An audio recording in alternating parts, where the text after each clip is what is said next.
Okay, we are about ready. And there's a lot going on. So,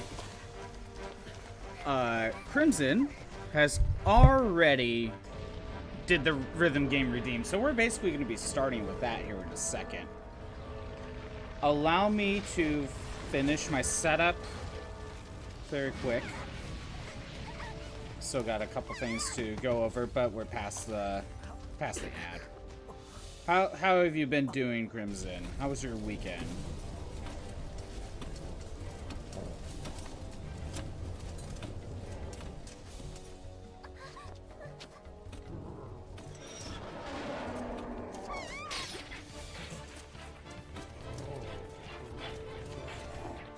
And right there.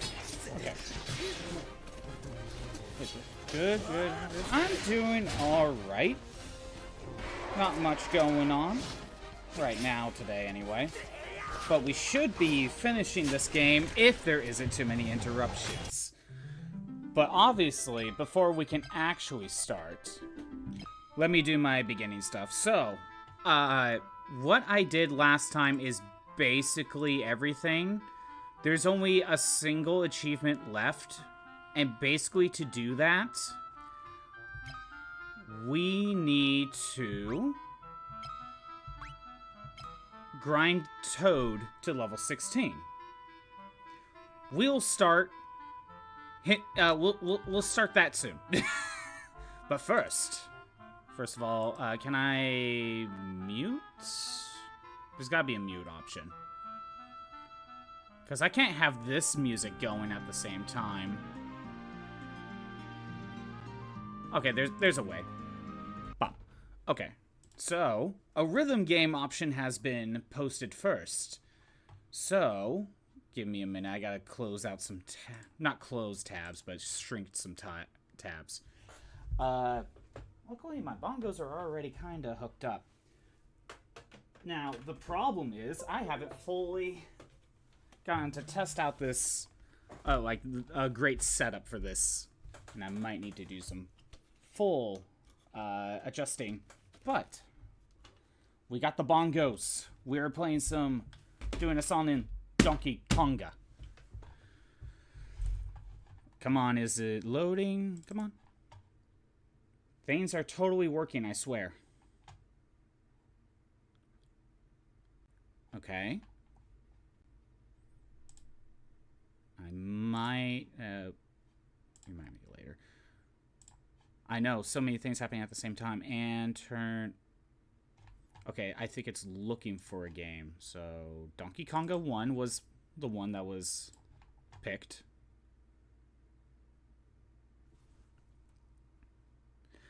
I don't think I have the audio set up correctly. Achievements are not supported bullshit. I know it is. Okay. So... bongos are working. We would do... I think it's just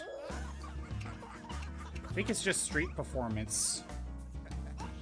How do you confirm?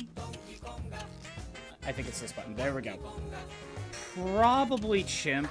I think that's medium difficulty. So... before that, I don't have the audio separated, do I? Okay. I'm thinking I may change the audio so that way we can avoid, that way we could just avoid the copyright in the... You know what? Maybe we'll just try it as is. I'll just try it as is. Okay, so what's wrong? Okay, Crimson. Let's go through the song list very quick. And someone chose the rhythm game. Yes, that would be Crimson, so he gets to choose, and he chose Donkey Konga 1. So let's see, we got... This is just a collection of nursery rhymes I'm just gonna kind of slowly go through Crimson and see if anything catches your eye.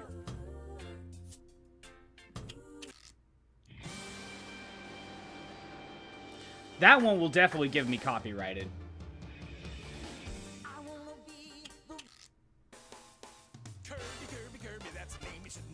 Kirby? Alright. Bop. Okay. Alright. You are gonna maybe hate this. Because I'm gonna be clapping. Alright. My rhythm is gonna be off completely.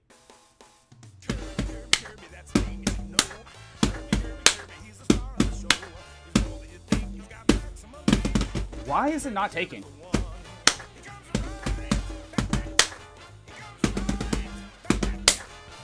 I gotta get used to this.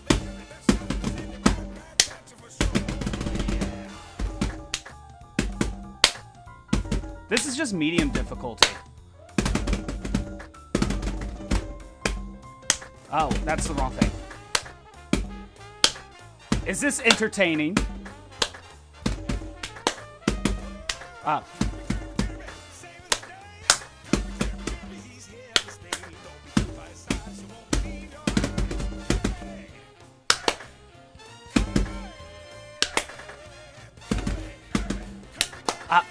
Wrong way. I think that's it. I'm noticing that the microphone is picking up when I speak. So I am noticing that. I am noticing that that is actually... Oh my god, I failed. That's fine, though. It's not to win. It's just to play. Alright. Alright. Now that that's done. I think some more settings need to be adjusted. But... yeah, that Donkey Konga. Now watch as that hits copyright.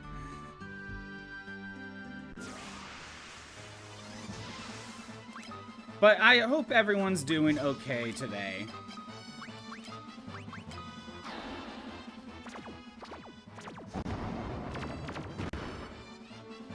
How you doing, Ozzy? It's been a little bit. Can you play with only the bong? Can you only play with bongos? I think you could play with the controller, but look, if you are playing Donkey Konga, why wouldn't you use the bongos? Why wouldn't you use the bongos? Oops. I mean, it's like playing Taiko Drum Master with just the controller. No, you kind of want the actual drum. And I say that because, you know, it was Namco that made Donkey Konga, and they just repurposed their Taiko Drum rhythm game.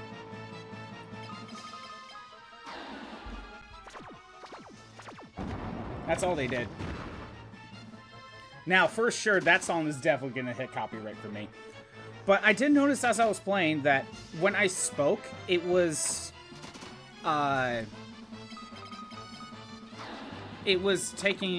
registering on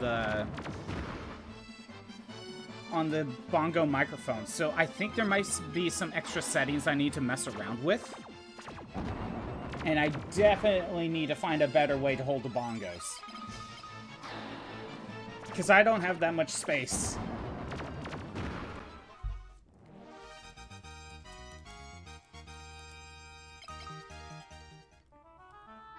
Yeah, I definitely don't have that much space for the bongos, but it's fun to play. And while not a rhythm game, they made an actual Donkey Kong platformer with the bongos as the controller. Donkey Kong Jungle Beat, which I do have. That's an actual platformer that you play with the bongos. You can play that game with the controller, but honestly, I would if you play it with the controller.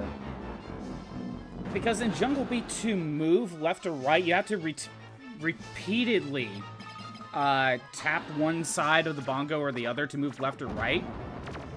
And that still works the same way with the controller. You can't just hold left or right. You have to repeatedly tap it on the controller. So it's more fun to actually use the bongo with Jungle Beat. Is my stream lagging, or is that... I think it lagged for just a minute.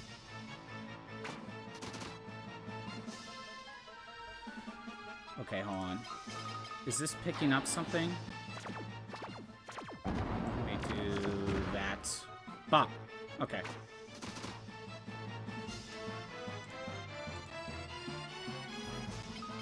So yeah, what... did anyone do anything this weekend?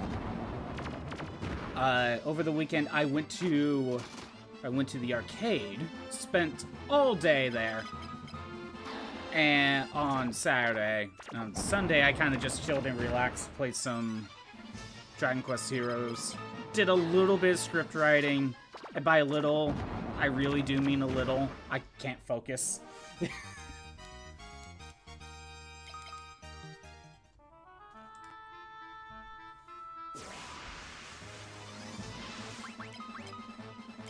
Yeah, watch as that Kirby right back at you is gonna hit me with copyright. I don't mind messing around with the audio for a little bit to test out what works and what doesn't. If I swap things around for Donkey Konga, because I know a lot of those are gonna hit me with copyright, what would happen is on the Twitch side, when you're watching live, you would be able to hear the game audio. But when it goes to the VOD, you will not be able to hear the game audio, if I set it up correctly. But what that means is, if you're watching on the YouTube side, even live, you won't be able to hear the game audio. I currently did not set it up that way, so watch as that gets hit with copyright.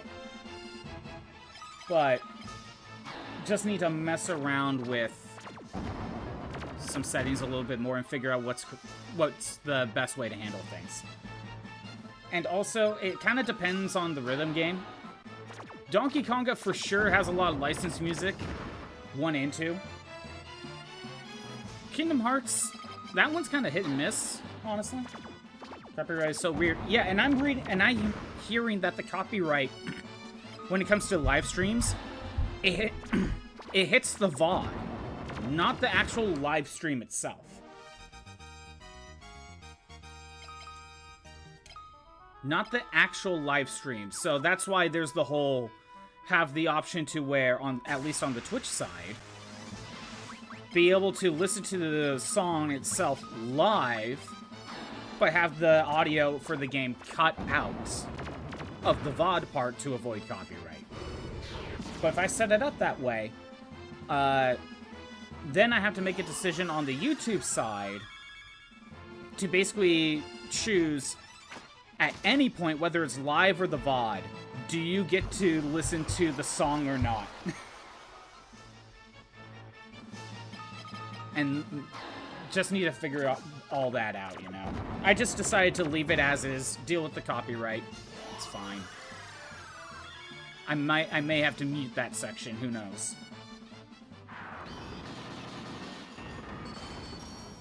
I set the rhythm game up to recharge after, I think, 20 minutes? We'll see if I need to change that time limit.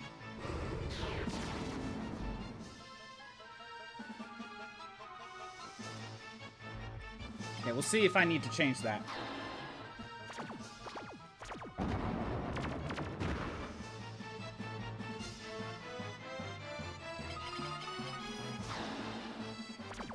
Where's my phone? So, this time. Okay.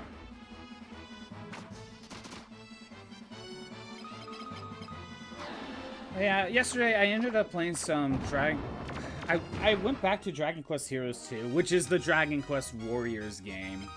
I don't know, I'm in a Warriors mood right now. And it's like post-game, like grinding. So I'm trying to work on building up the accessories, gather, you know, get money to buy better weapons and armor. A lot of stuff costs money in Dragon Quest. So a lot of grinding. And there's weapon proficiency to work on. Plus, getting characters leveled up. Not necessarily to max, but just so they could get all their skills. I don't know, it's kind of a chill time. Again, it's one of those grinding sessions where I could just put stuff in the background on YouTube. So it's kind of nice to do. The grind never ends. That's basically my catchphrase at this point. The grind never ends.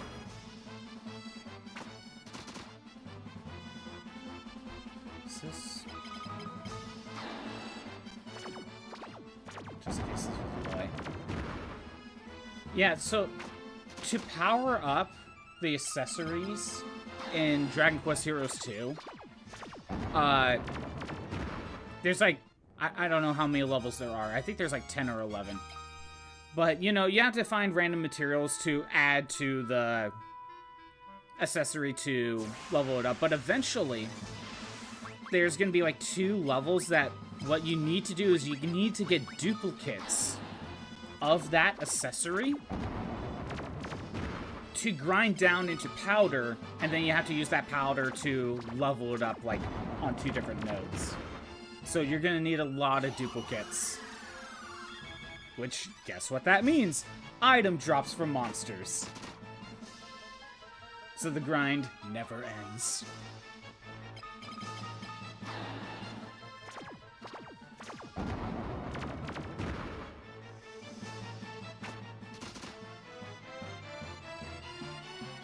But yeah, I just booted that game up a couple days ago. Booted it up again, I should say. You know what's annoying about the Dragon Quest Heroes games? So, in both those games, as you level up, you get skill points. And you use these skill points to unlock, you know, your skills. The only way to get skill points in both these games is to get them from level ups. However,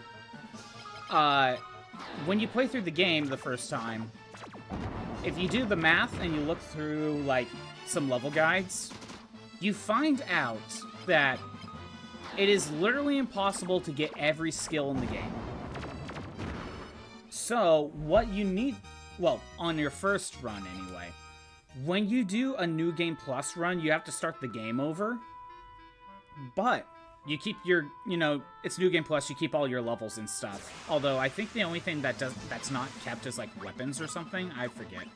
Kind of depends on the game. But when you do a New Game Plus, they give you, like, an extra... I think it's, like, 50 skill points to use. Dragon Quest Heroes 1. If you want to max out all your skills, you need to be on your 3rd playthrough.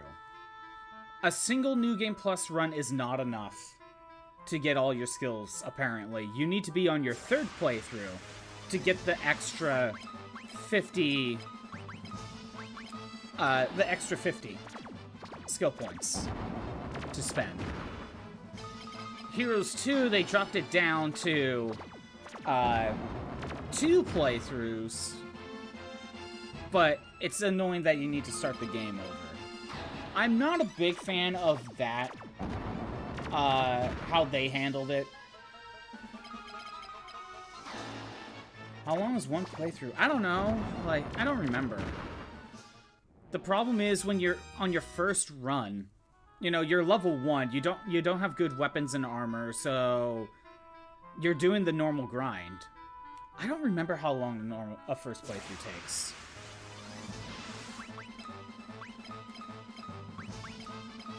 Oh, oops. Here, let me... Dragon... Quest Heroes. Let me see if I can... Dragon Quest Heroes... How... Because that's the one that requires 3 playthroughs. Long to... It also depends on if you're doing side quests.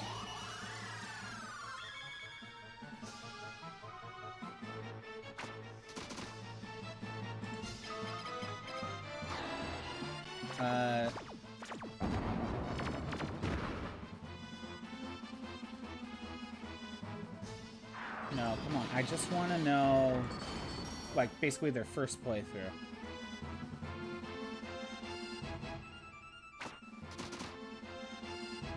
Someone's saying over 40 hours to finish, doing every available side quest along the way. About 10 hours more to wrap up everything up and get the platinum. That's just getting the platinum. But that's talking about 2 playthroughs. So wait a minute. Okay. So for the first game, someone said 40 hours to finish, doing every available side quest along the way. About 10 hours more to wrap everything up to get the platinum trophy. So that's 50 hours right there. And for the first game, that's 3 playthroughs. But what I don't know is, I don't know if he did every side quest in all 3 playthroughs or not, or if he just skipped, kind of just did the main plot in the first 2 and then did everything in the 3rd playthrough. Because when I played Dragon Quest Heroes 1, I did the first playthrough, and I did every side quest along the way. I think I literally did every side quest in the first playthrough. Then I looked up the whole multiple playthrough part. I did the second playthrough of just the main story, nothing else. I skipped all side quests. Then I basically did it all again on the 4th one. How long to beat? Okay, let me look. How long to beat? Main story, 25.5 hours. Main story and sides, 35.5 hours. Completionist, 63.5. All styles, 37 hours.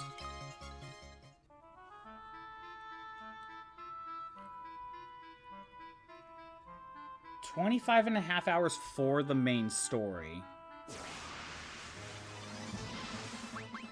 I'm assuming this is just a single playthrough? No side quests? Or a single playthrough with side quests? Oh, I'm out of MP.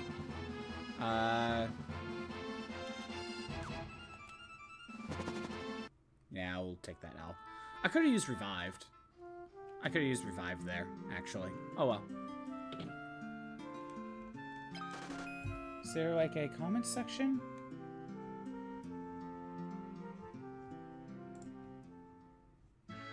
Is there a comment section? It doesn't really look like it.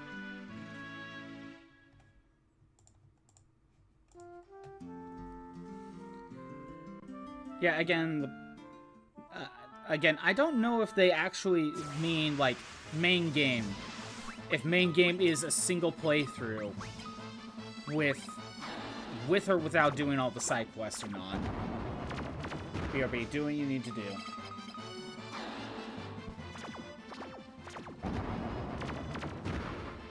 But let me look up Heroes 2 now. Because that game only requires 2 playthroughs. 31 hours main story, 43.5 hours for main and side quests. 209 hours for completionist. Wow. Is there a way I can look up, like... It's just cataloging. I don't know if, Oh, there's reviews options. Huh. Okay. Anyway.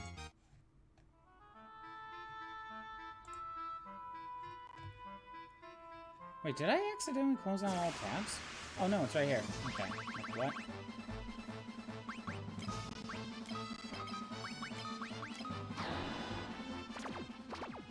Hold on.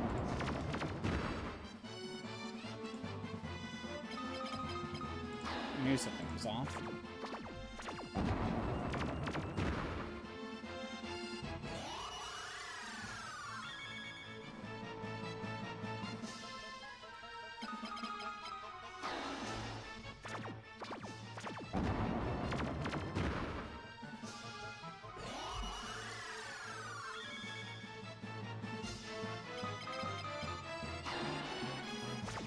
So yeah, like, even if we were to be fair and the main playthrough will take 20 to 25 hours.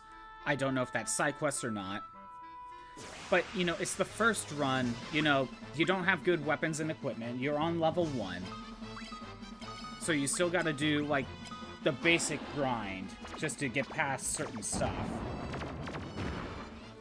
Then the second playthrough is a lot easier since you keep your levels, at the very least. I think you keep your weapons too, but I don't remember.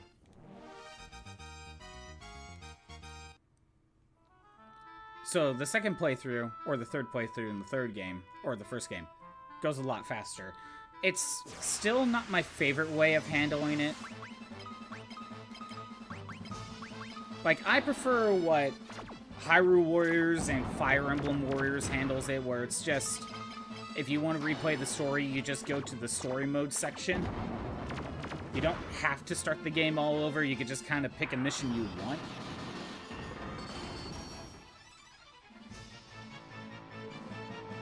You know what I mean?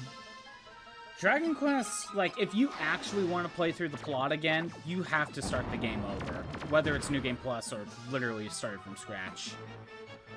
Because there's no replay main story mode options in the game. You could go back to the maps, but they just have monsters just around the map, that maybe some treasures. That's it. There's no way to actually do the main story mission again, unless you replay the game. But when you replay the game, you have to start everything over. Side quests and all, basically. It's not really worth it. I say just get to that second playthrough. If you want to play the plot again, I don't know, make a different save. Like, save twice. And make one of them a New Game Plus just to go through it again. But hey, at least they keep all their weapon levels and everything. But Dragon Quest Heroes is more focused on... It seems more focused on, like, for lack of a better term, like, raid multiplayer stuff. Like, you and 3 others need to go fight, like, a giant Dragon Quest monster that takes, like, 20 minutes to beat. Set up the Battle Royale.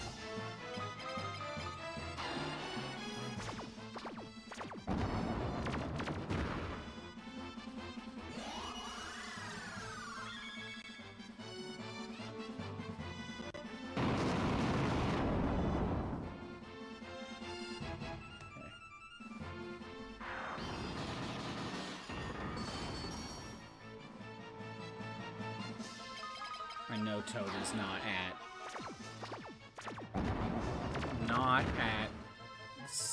14 yet. I was theorizing that each level is going to take like 20 minutes to a half an hour to do of just this. My plan is, after getting Toad to level 16 and get the final achievement done, I'll probably, if there's time, I'll probably boot up Dissidia. Just to kill some time. It's Final Fantasy related.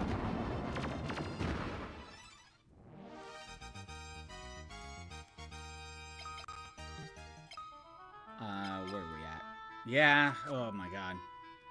Over halfway down on that one.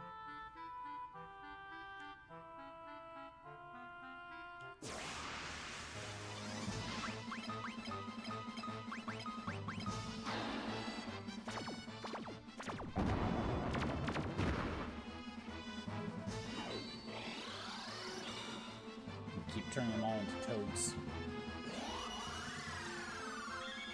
By the way, Crimson, I'm kind of surprised that I know you're subbed, but the sub badge isn't showing up. The ones I added. Is there a reason for that? Or, like, are you allowed to choose what's shown if you have multiple badges to show off?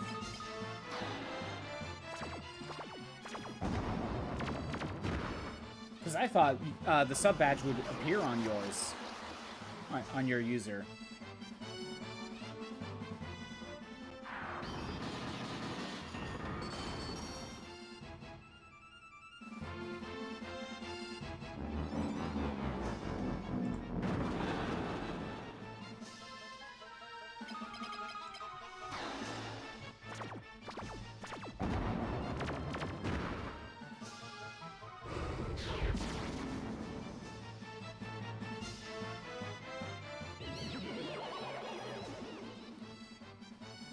But yeah, I'm kind of glad that we're about to finish this game today.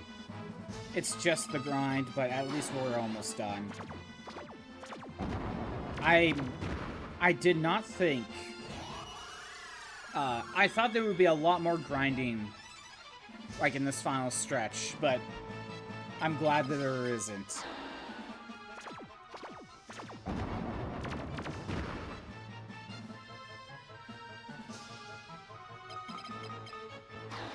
Yeah, I'm glad there isn't as much grinding as I thought there would be.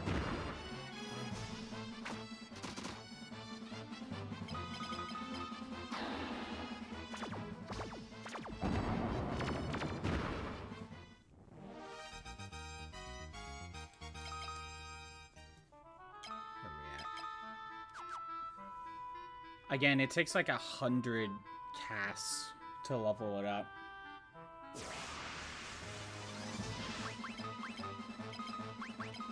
And there's no way to make it go faster. It's literally 100 casts.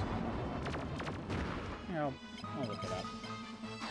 I know I looked into it. Level...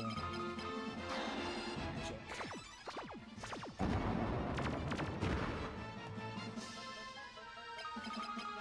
I know there was... Is it just in the magic? The same magic one I was looking at. Formulas, magic defense, potency, damage and healing. Let's get past the magic spells. No, it's not here.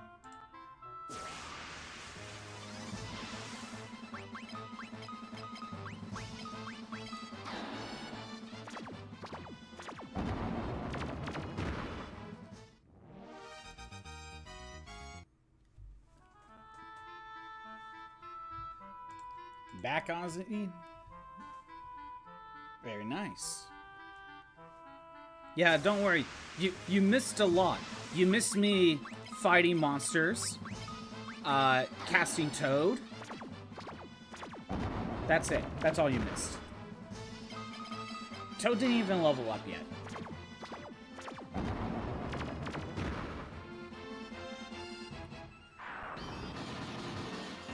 But yeah, Ozzy, I looked up Dragon Quest Heroes 2 how long to be, and it was saying like 25.5 hours for just the main game. Again, I don't know if that means single playthrough with all side quests, or single playthrough without doing all the side quests. No. You know, I don't fully know. But your first playthrough is obviously going to take longer than just beating the game on your second run. So maybe the 20 to 25 hours is accurate for the first run. Because you kind of want to do the side quests because they give you rewards, and some of them are weapons that can help you out, weapons and armor. Or accessories or something. Like, there's some useful rewards.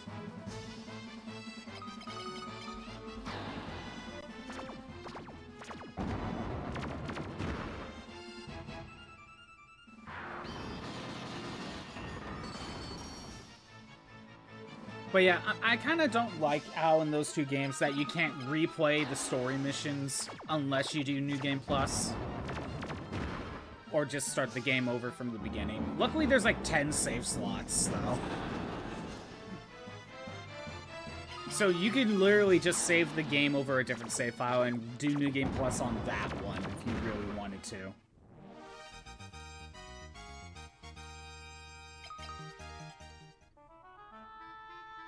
Where are we at on Toad? Oh my god.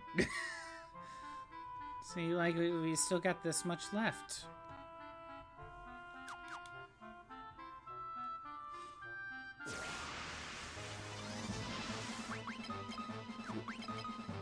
About to use physical attacks there. Do anything fun this weekend, Ozzy, or just kind of chilled out?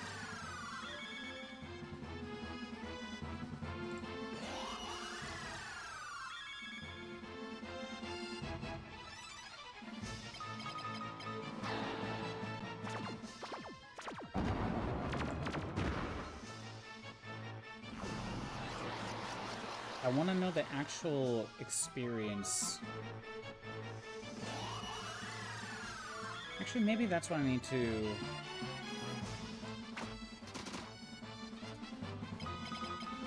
Maybe look up experience. Going through your Steam library. Ooh. What are you finding right now? What are you considering working on? Gotta work on that backlog.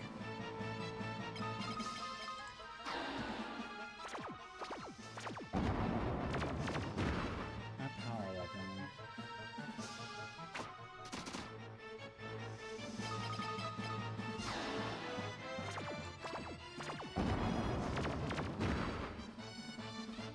Don't remember where the site was that I found the actual stuff.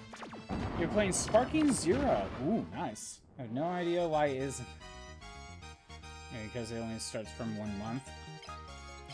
Well, you should have...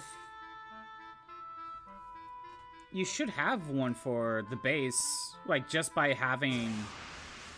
Just by subbing for the first month, you should have one.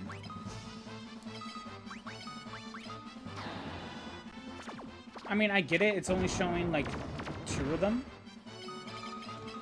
But if I look at my sub badges, there's one for 1 month, 2 months, 3 months, then it goes to 6 months, and then 9 months.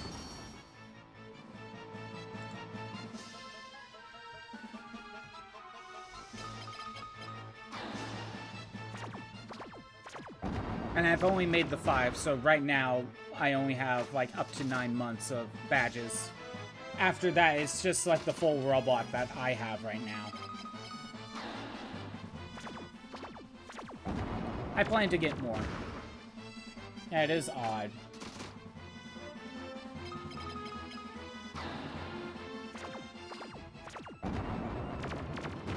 Yeah, it's weird. How's Sparking Zero, Crimson? I don't have Sparking Zero. I don't have many DBZ fighting games, to be honest. I have Fighters on Switch. Guys, tech support, I guess.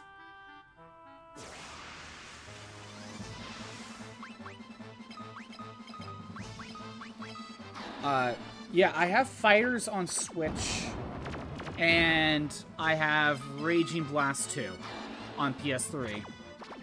That's all the Dragon Ball fighting games I have. So you had to go do stuff now. Oh, you have to do stuff now, so you gotta hop on. Do what you need to do, Crimson. Thanks for stopping by. And making me play rhythm games and giving me copyright.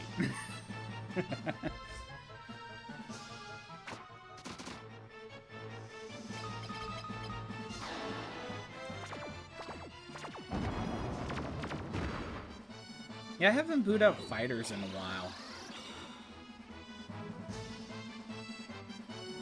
I kind of just did the story mode on Switch, and then I think I just kind of stopped there. I didn't really continue much more after that.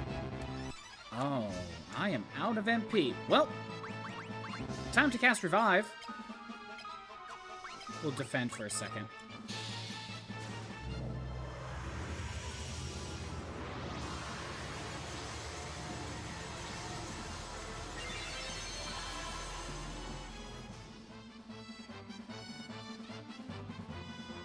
There we go. Maria's got her MP back. Playing a Dragon Ball game for the PlayStation 1, but that was ages ago. Oh, PlayStation 1. That might be Final Bout, wouldn't it? That was... I think that was Final Bout, the GT game. That one is not considered good. Let me look up... Dragon... games PS1. Because it might be Final Bout.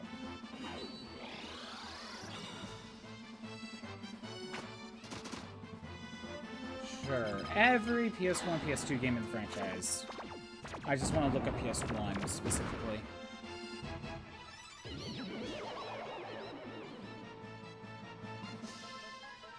Ultimate Battle 22. Is that a...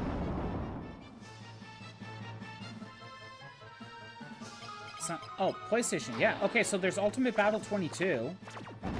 I guess that could have been one.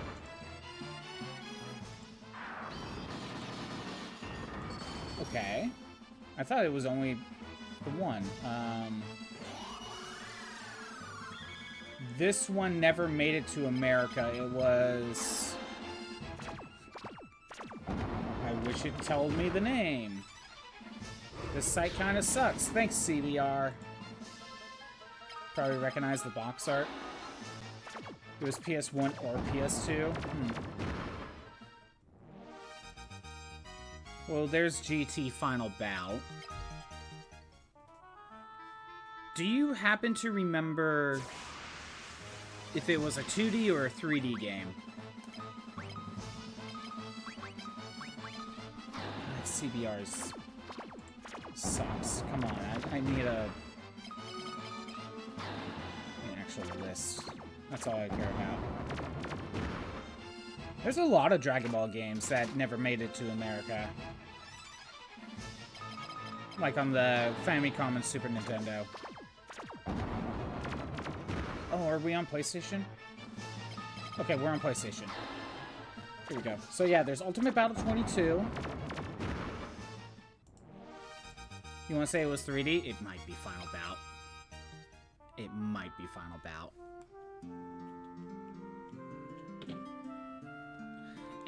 Although, because you mentioned PlayStation 2, it could have been the Budokai games. Your only source for Dragon Ball, you never got into it. Here, let me... Dragon Ball GT Final Bout.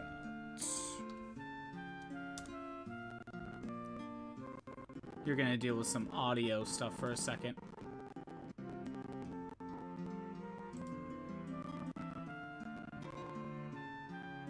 Because I'm loading, like, another page. Is it this? Is this the one? That's the American box art, at the very least. Again, if you said it was PlayStation or PlayStation 2, that sadly doesn't narrow it down enough. Okay, so it wasn't that one. Could it have been any of the Budokais?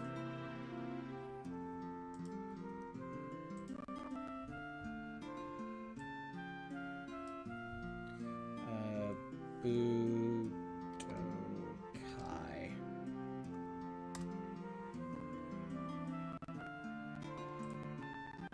We're on a mission, yes. We are on a mission.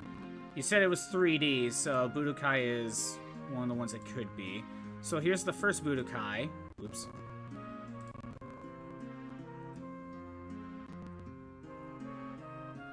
Is it that one? Is the other two listed in here? No, I don't need playable characters. I just want to see if the others are in here. Second game? Hold on, let me see if I can find the second game on here. It's Japanese box arts. Okay. Budokai 2. Here's Budokai 2. That one had a board game for this main story mode. At some point, I do want to pick up the Budokai games. I just never got around to it. I know there's a lot of stuff you can do.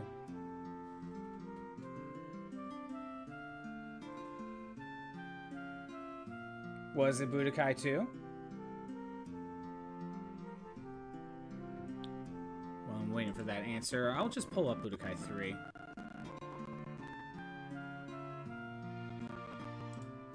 Budokai 3.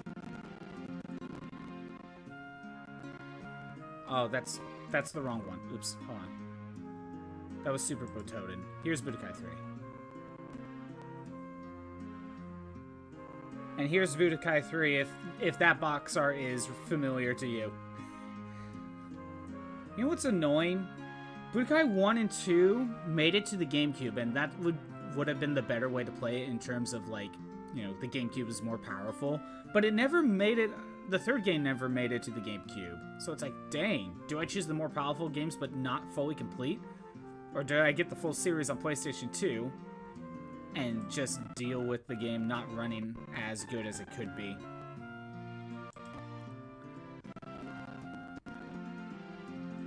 And I think anything after this is probably for different consoles. Yeah, this isn't organized by console. This is organized by... you know, fighting games, action-adventure games, role RPGs. I don't know, crossovers, I'm guessing. A lot of these are the crossover ones. Anyway. But, well, I tried. I've only played, like, a couple Dragon Ball games. I'm not joking when I say I only have Fighters and Raging Blast 2.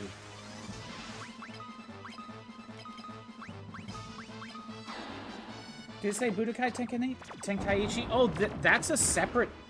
So, it went Budokai 1, 2, and 3. And then it went to Budokai Tenkaichi after that.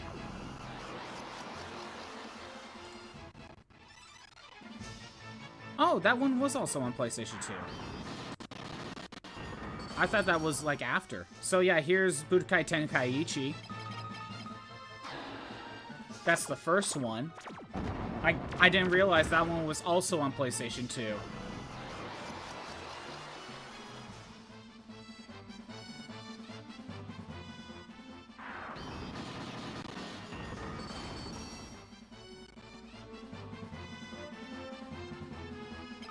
It was the third one? So yeah, here's Tenkaichi 2. Watch as the audio gets stutters. Because it's trying to load up some of this stuff. And Tenkaichi 3.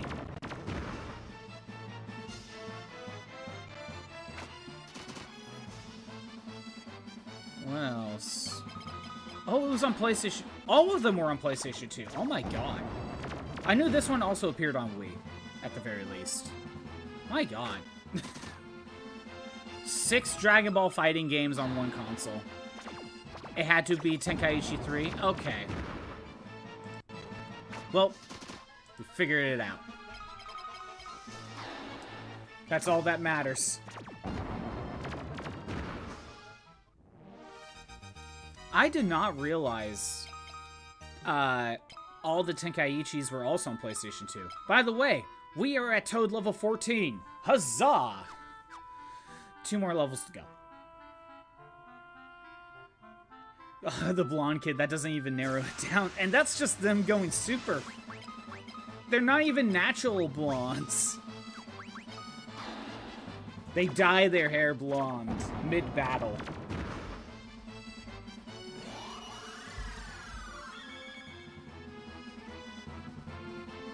Again, they're not even natural blondes.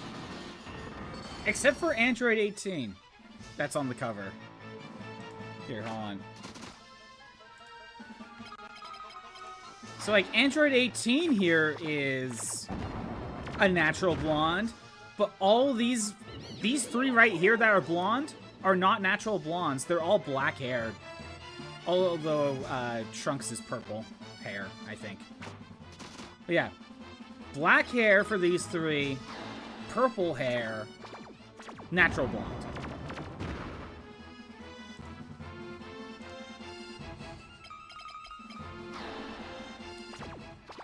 Yeah, just saying they have blonde hair does not narrow it down and does not make things easier.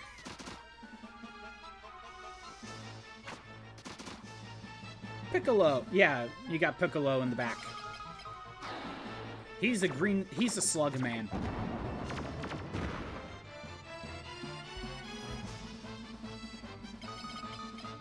Yeah, so Piccolo, in the original Dragon Ball, Demon King Piccolo gets released from its, like, container that was in a rice cooker. And he goes to take over the world. Goku eventually defeats him by ramming through his gut. And there's a big hole in... a Goku-sized hole in Demon King Piccolo's body. In his chest. And before Demon King Piccolo dies, he spits out an egg. That's supposed to be his son / reincarnation of him. And that's the Piccolo you see on the cover.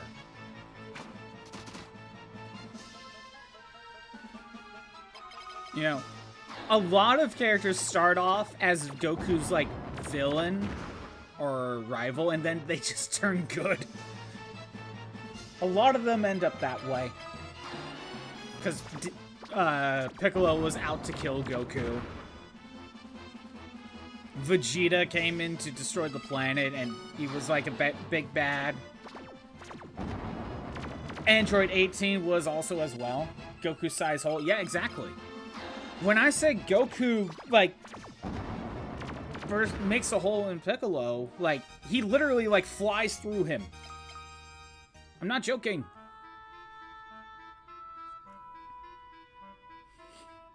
And this is still, like, kid Goku, though.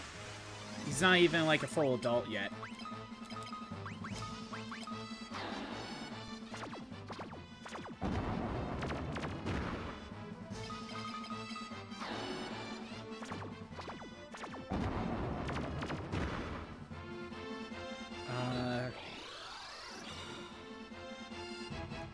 Actually, hold on. Maybe I can look up... This is gonna be weird. I'm gonna look up King Piccolo. Yeah, sorry for the audio stuttering. King Piccolo.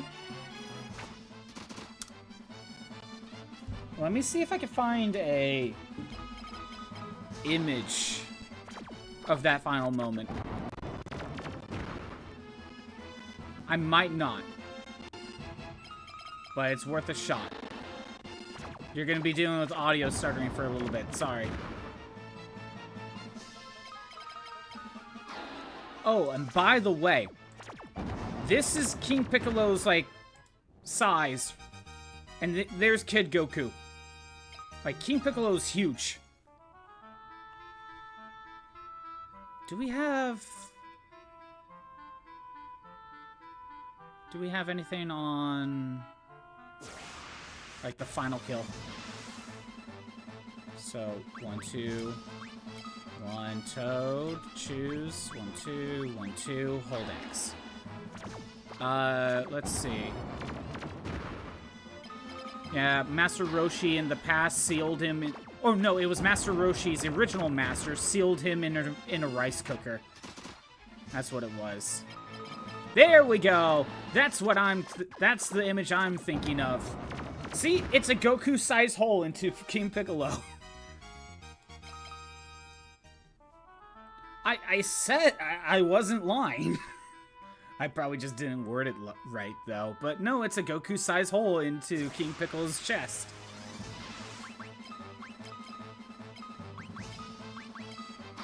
See, I told you I was not lying.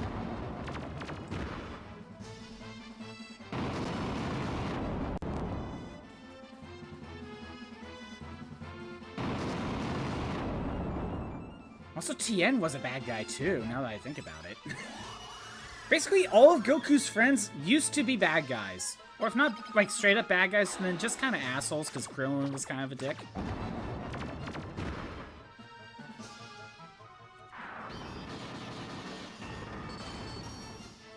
I mean, hell, when he meets Bulma in the first episode, she shoots him. She shoots the wild monkey boy. Luckily, bullets don't do anything to Goku.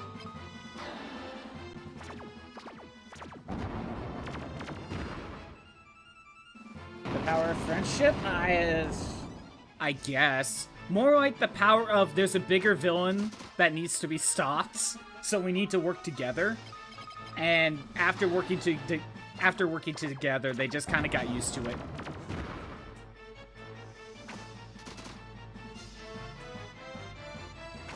Because my god, even Frieza, like, he's not a good guy, but they team up in Super. It just didn't affect Cell of all characters.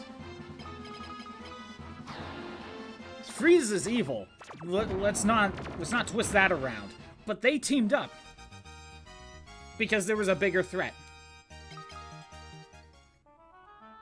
Basically, all of Goku's friends used to be his, like, straight-up villains. Or just rivals, whatever you want to call it.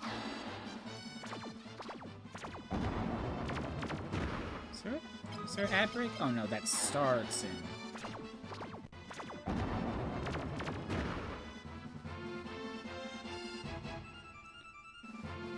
It's either that or the villains are just straight up dead, though. Because only 2 of the androids survived. Androids 17 and 18. The rest died. But hey, some villains turned around, I guess.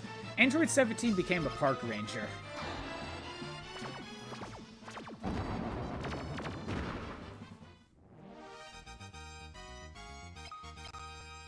And again, once you get to, like, Kid Buu, like, all the Buu stuff, yeah, Buu does become a good guy, but it's, like, the good part of Buu that stuck around. The evil part of Buu is the one that died. It's weird.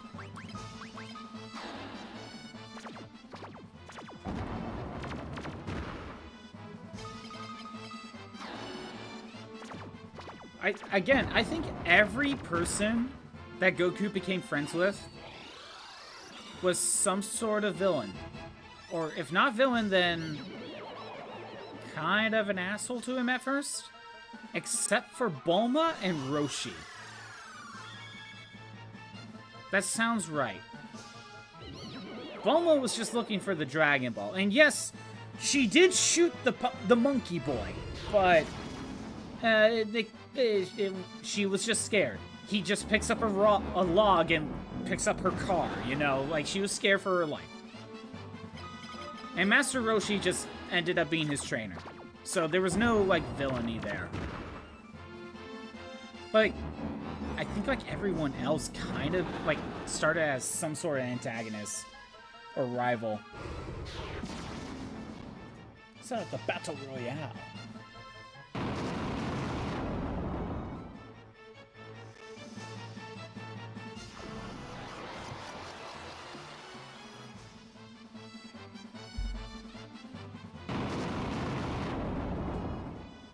Battle Royale going.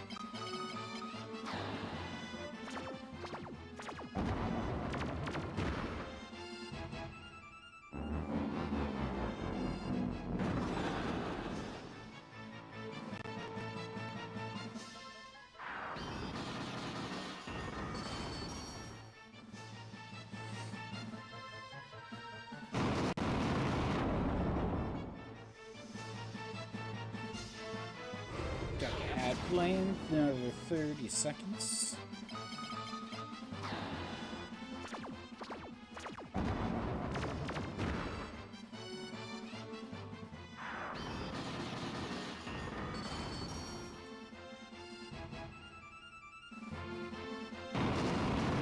And 10 seconds left.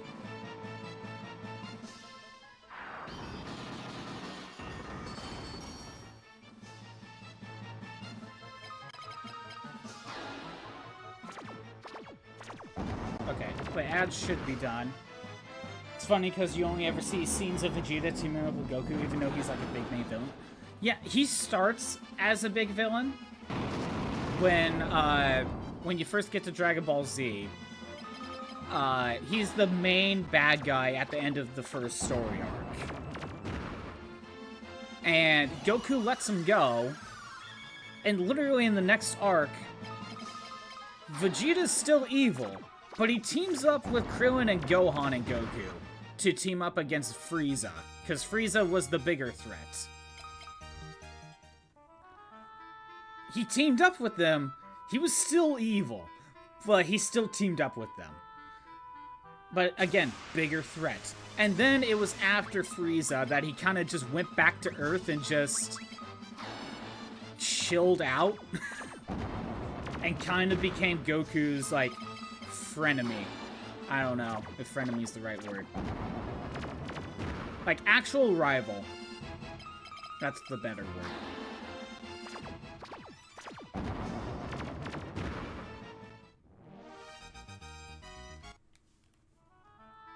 Honestly, like, Vegeta and Gohan are, like, the main characters of Dragon Ball Z. In terms of, like, both those characters have actual character arcs that last throughout the entire show of Dragon Ball Z. Whereas Goku kinda is, like, the Superman of the series, at least in Dragon Ball Z. He doesn't have that much of a story arc, and he's just the hero that everyone's waiting for to actually help save the day.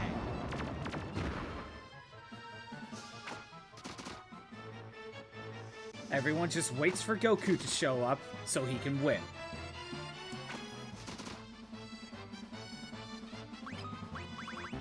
I'm out of MP, I gotta revive.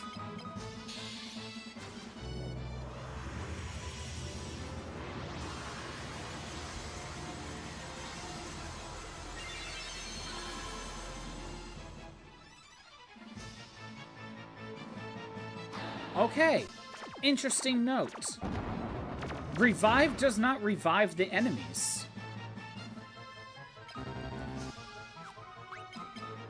Whoa, wait a minute. There we go. But maybe that's because I turned him into Toads? And Toad works differently than just a regular kill.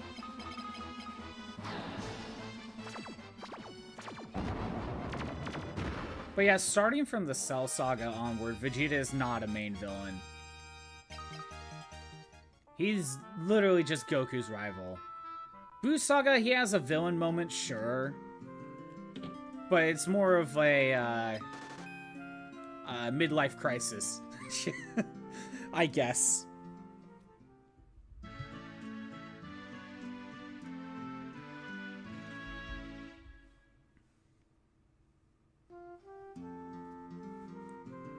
There's actually a bunch of Dragon Ball games.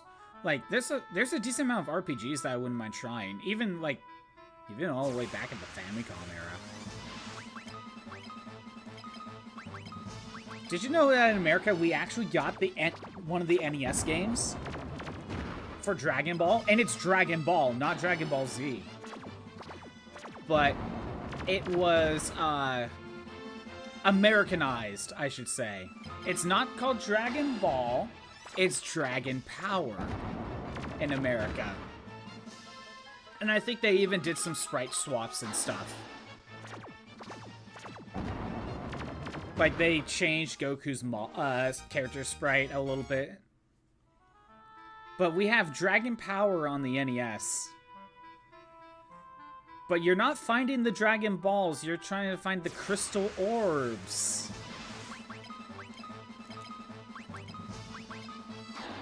Like, there's a lot of changes in that version.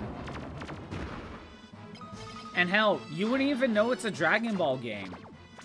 Because the box art is completely different as well.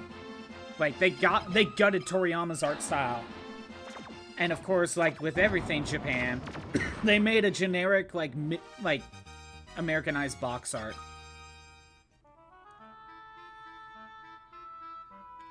Even Dragon Quest had that for a while.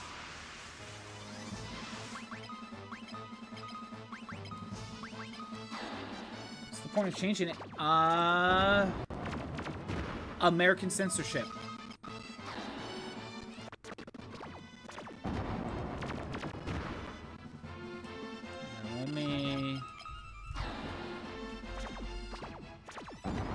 Dragon Power. That might be easier than typing in the Japanese name. not power level. Okay, it's getting things confused. So let me type in NES. And you're not missing much. It's just toad grinding. There's a part of me that's like wanting to pick it up just for shits and giggles. Come on, there's got to be a. There's got to be a. There we go. That must be it. Shenron no Nazo. This is the one, right, that made it to... Oh, yeah, this is it. Come on, show me the American box art. Show me the American box art. Hell, it even came out in Europe and it had the Toriyama artwork. Come on, American box art. That's all I want. So many screenshots.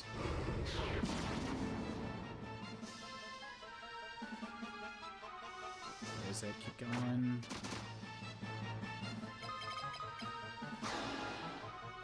Okay, it's not even showing me the American box art. Hold on. Shenron no Nazo.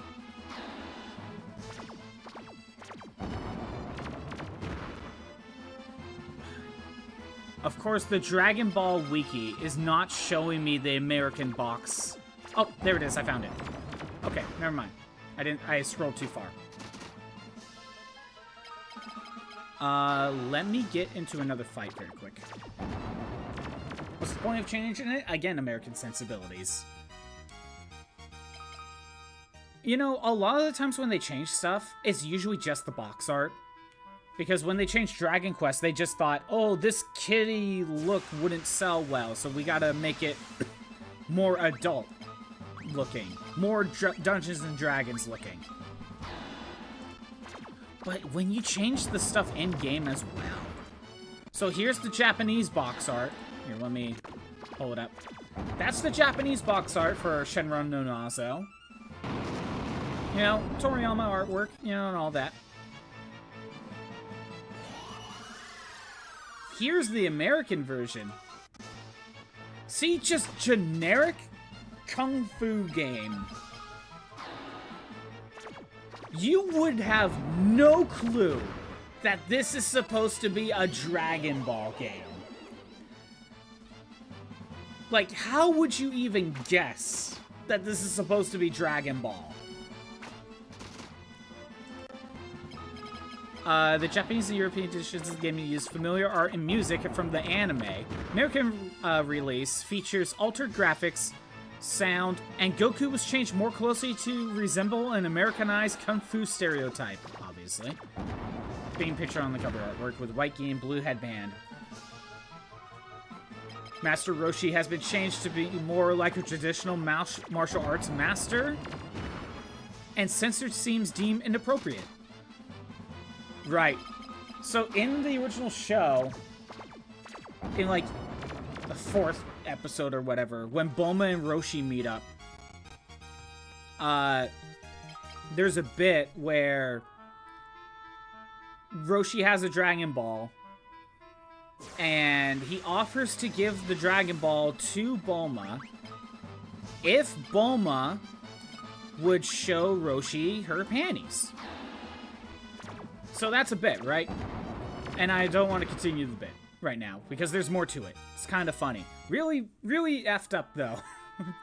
But, so that's the bit. So they recreate kind of this moment with, like, there's like a moment with Roshi and just a circle of panties floating around him, right?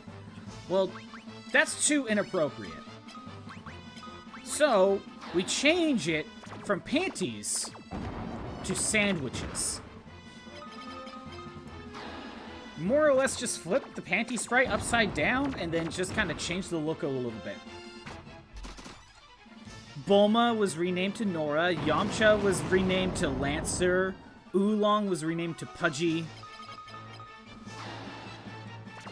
Kamehameha is Wind Wave, and the Dragon Balls are Crystal Balls. Yeah. Oops.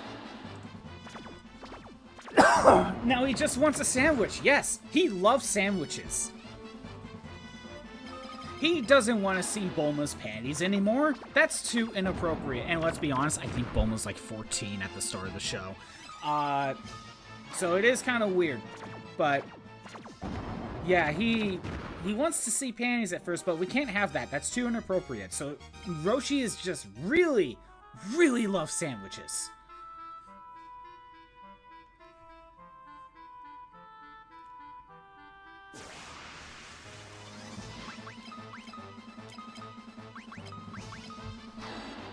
And Dragon Ball gets really weird. And, like, honestly, early Dragon Ball is, like, kind of uncomfortable with some scenes, to be honest, when you realize, like, Bulma's 14. At least I'm pretty sure she's 14. I'm not fully never fully sure. Let's see if I can find the image of the scene I was referring to. In the game, not necessarily the anime.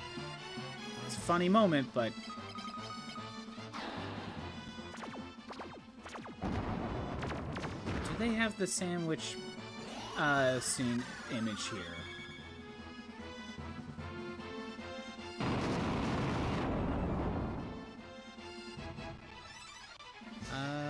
I'm not seeing it.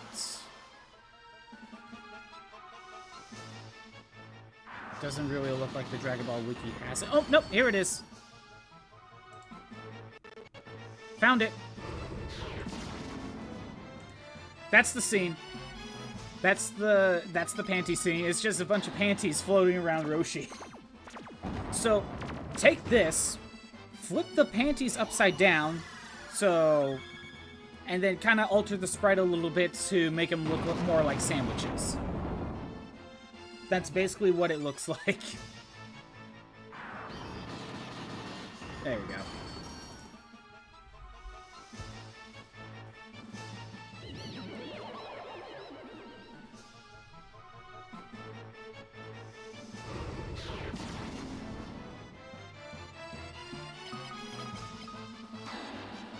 And I know they changed Goku's sprite as well.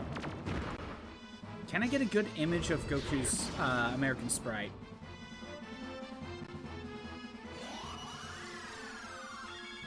Because I think they literally just made him more monkey. Okay, so...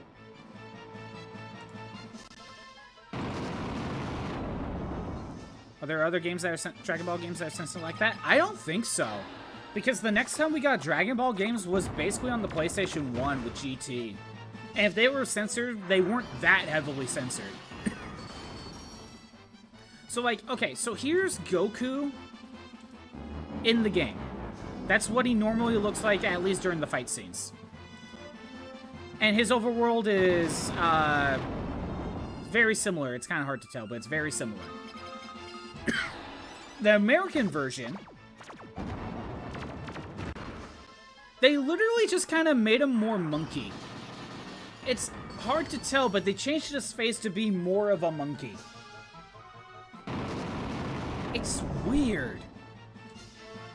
Like, when you change so much like that, like, what's the point?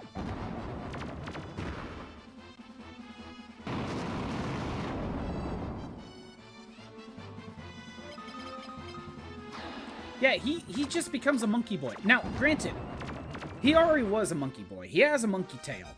But it's like, they got rid of the monkey tail, or maybe they didn't, I don't really know. And then they just changed his head altogether. Just to make a whole new game. I know, right? Like, if you're gonna change that much, why even bother?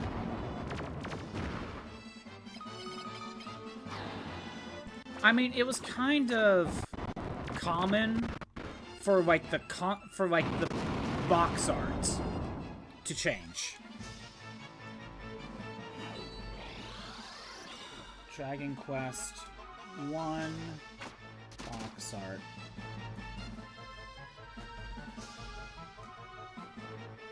me see if I can find it.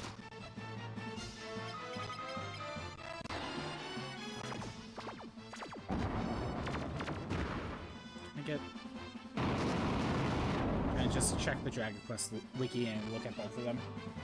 Yeah, when you're changing that much of the game, why even bother?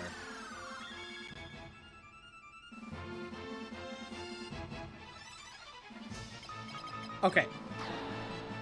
So this was a common practice for, like, NES. Can I get a... No, come on. Damn it. Okay, is it not going to show?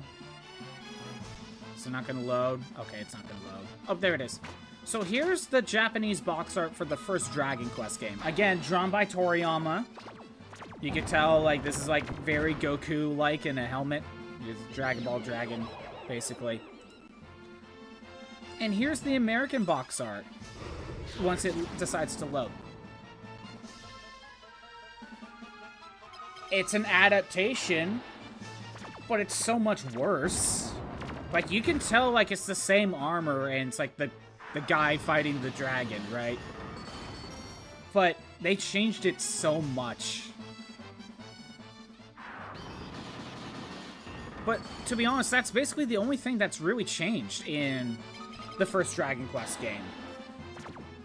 If you boot the game up, it's still the same. Same sprites, the monster designs are still Toriyama. I don't think anything really got censored in terms of actual visuals. Mega Man 1's box art? Yeah, exactly. That's another great example of what they would do. It's like they thought that America wouldn't like the cutesy art style. Think it's for babies. So we gotta make it more mature. So we gotta change the art style completely. I don't know.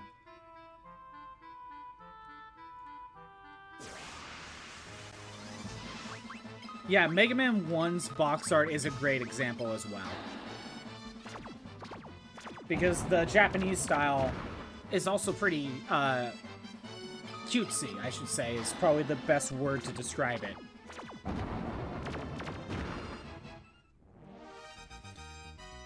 But you kind of have to wonder if that was the right decision back in the 80s. That's still a thing. Changing the box art, I know Kirby gets more angry in some cases. Most of the time, they're still the same.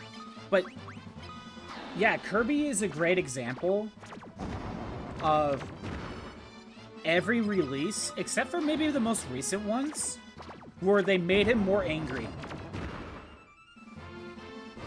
Every time, they just gave him angry eyes.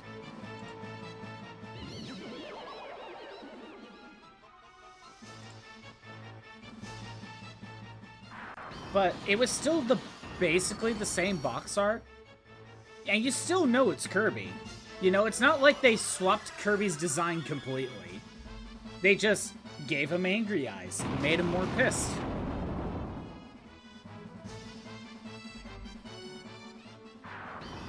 Kirby's always angry in the American box arts. Again, except for maybe the most recent ones. But at least you know it's still Kirby. Dragon Power, you would have no clue that it was supposed to be a Dragon Ball game. You would have zero clue. Oh, God.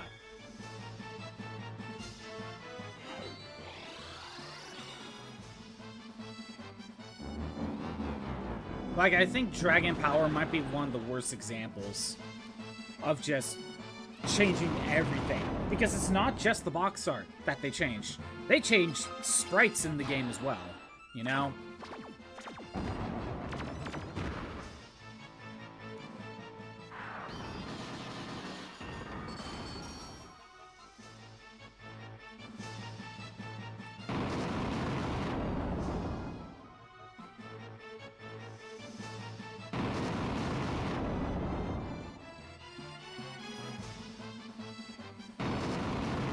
But yeah, It's one thing to get different box arts, because I think there are games that would just have completely different box arts, but it still isn't, like, it would still represent the game well enough. I'm trying to think of an example of that, though. But nowadays, I think you typically see the same box art. Like, they aren't really going to change that often.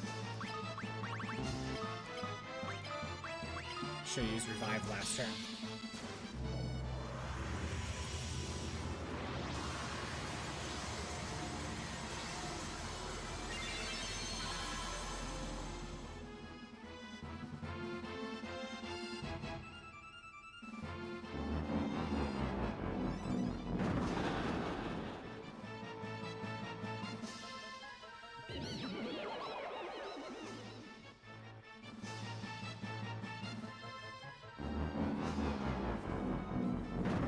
Again, I know there's differences in box art sometimes, but I'm trying to think of an example.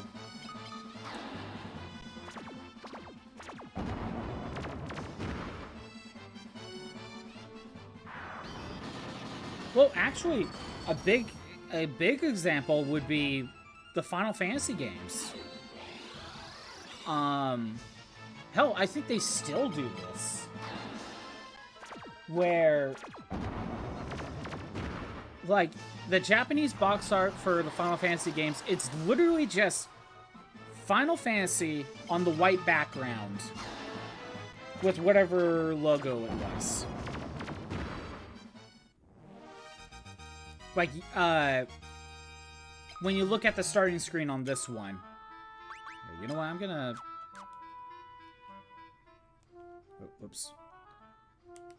I think the Final Fantasy logo of each game, like this one has the Pink Emperor on the Final Fantasy II title. Final Fantasy VII has that green meteor. All the Final Fantasy games are basically just those logos. White background. Whereas the American version would add more to it than just the logo. Here, let me make a save.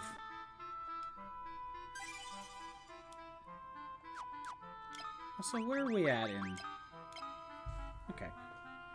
Yeah, you see this logo right here? Think this and the title Final Fantasy on the side. I don't want to reset the game. But that would be the logo, and that's the box art. Whereas when you look at, say, Final Fantasy 7 through 10, actually, any Final Fantasy game, to be honest, like Final Fantasy 7, it has cover art of Cloud with his back turned towards you, staring up at the Shinra building. The Japanese box art is just the Final Fantasy 7 logo and nothing else. That's a good example.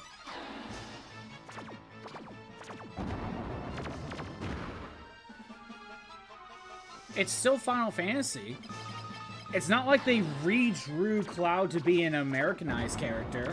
Oh, it's his... It's their in-game models, basically. Americans need a cool guy to look at? Exactly. Final Fantasy VIII shows Skrull, Rinoa, and I think it's like I think the villain is in the back as well. Like Ida, not even Ultimisia, but Ida. Ida is it Ida? It's been a while since I played 8.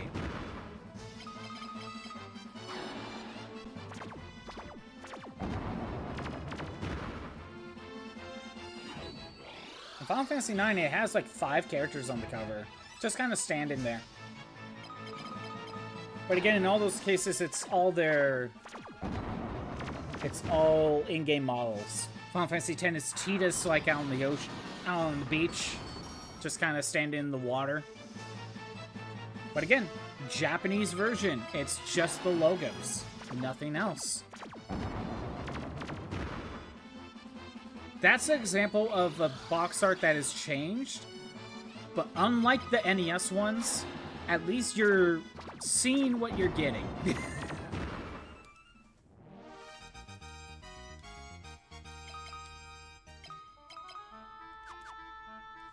Yeah, at least you're seeing what you're getting in those examples.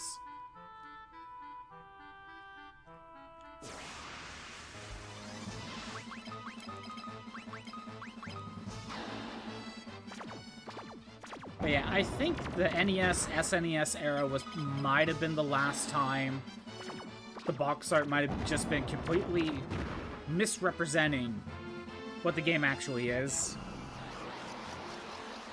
I think even less so on SNES, though. I prefer the minimalism of the Japanese box arts, personally. Like I say, at least they're accurate. Yeah, exactly. I kind of like both, Tyler. Hey, how's it going? I do kind of like both, but, like, I don't like every American Final Fantasy box art. Like, 10 is good. 12 is pretty good. With, like, their actual box arts, but, like, in general, I do like the minimalist look for Final Fantasy, but I do understand why they wouldn't go with that in America.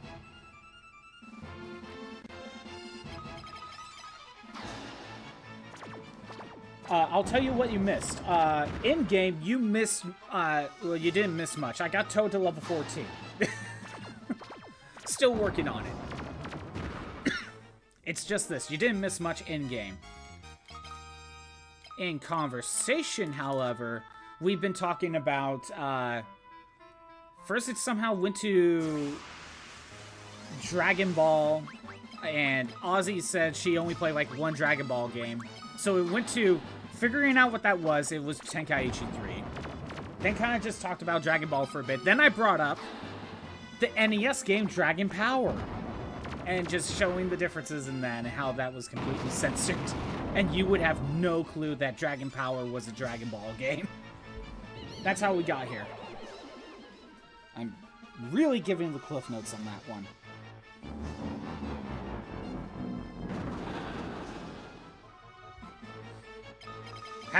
Did you know we had an NES Dragon Ball game in America that was completely censored? Tyler?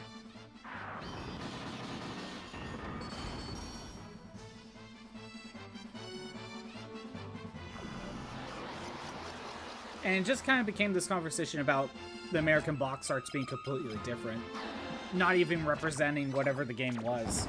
Again, like Ozzy brought up, Mega Man 1 box art is a great example of them just completely changing the art style altogether to not even represent what the game was originally looking like. Set up the Battle Royale.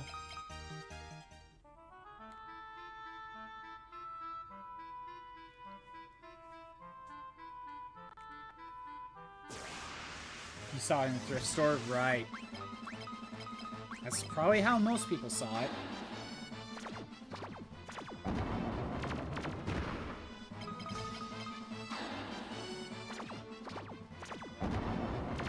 Again, you're not missing much. I'm just turning monsters into toads. There's gonna be a toad plague at the end of all this.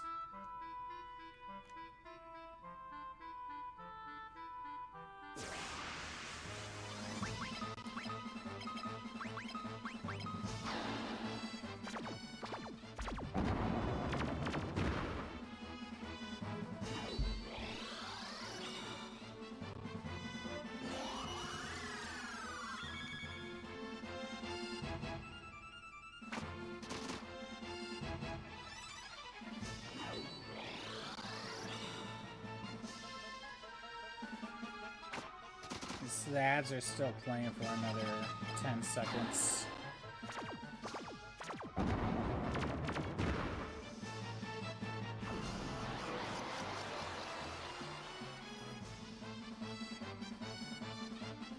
And the ads should be done.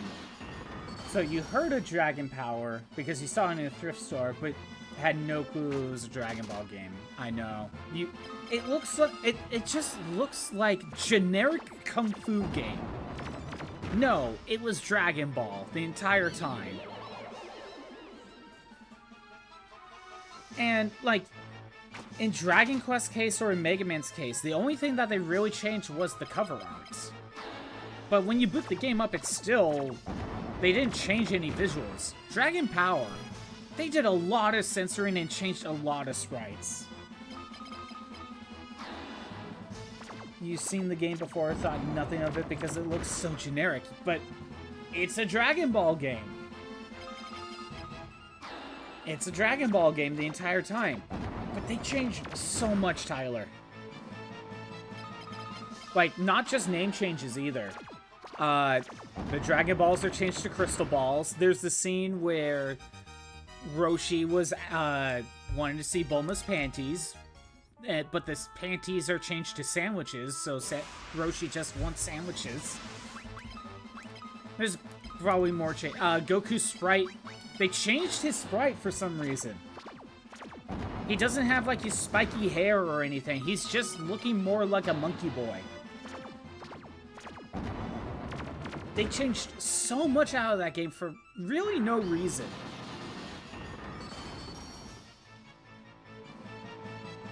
At that point, you might as well just make a new game. Roshi was hungry in America, I guess. I mean, yeah. I guess he was. He was just very hungry. There's a joke in there somewhere. I guess he was hungry for one thing, but maybe not what he was asking for.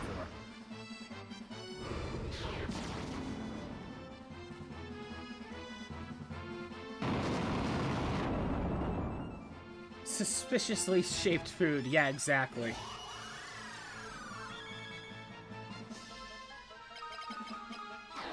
But yeah, characters' names were changed. Goku sprites were changed completely. Like, why even bother? Again, it's one thing to change the cover art. It's another thing to then go into the game and change the sprites around. Like, part of me can understand the censorship of the panties. Part of me can understand that. You know, 80s censorship and sensibilities. Sure, I can kind of understand. Everything else, though, makes no sense to me.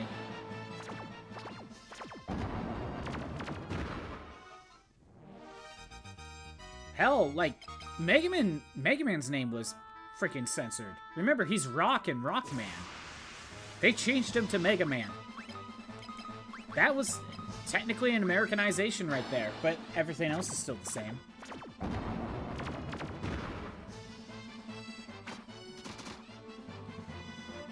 Wait, here's the thing, Tyler. When you looked at the cover art for Dragon Quest, or Dragon Warrior in America, the Americanized version, when you see the cover art in Mega Man 1, as bad as those cover arts are, and how they don't represent the game that they're playing, was it a smart idea back in the 80s to not use the Japanese artwork?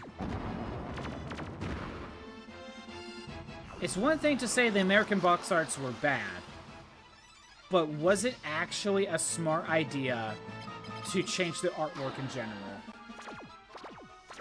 Because in the 80s, it might have, actually. American Mega Man is a player in the fighting game. Yes, Street Fighter Cross Tekken, Mega Man is a playable. Bad box art Mega Man is a playable character.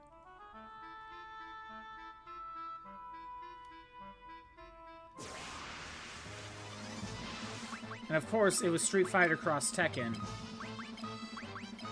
So, that's the one people don't really like. But that's only due to bad business decisions.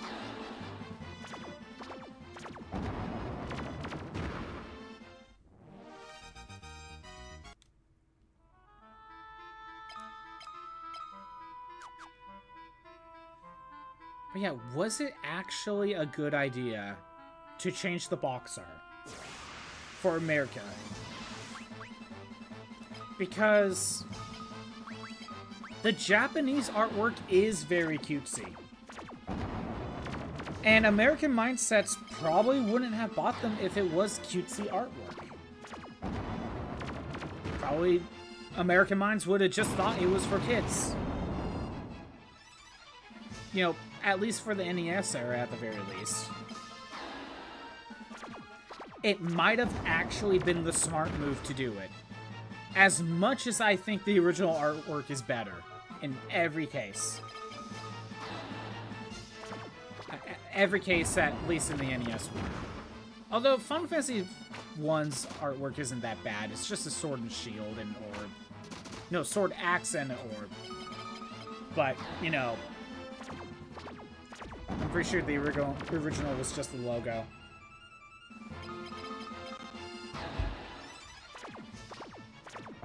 Oh yeah, now America's more accepting of the cute kawaii art. For sure. I'm talking about in the 80s.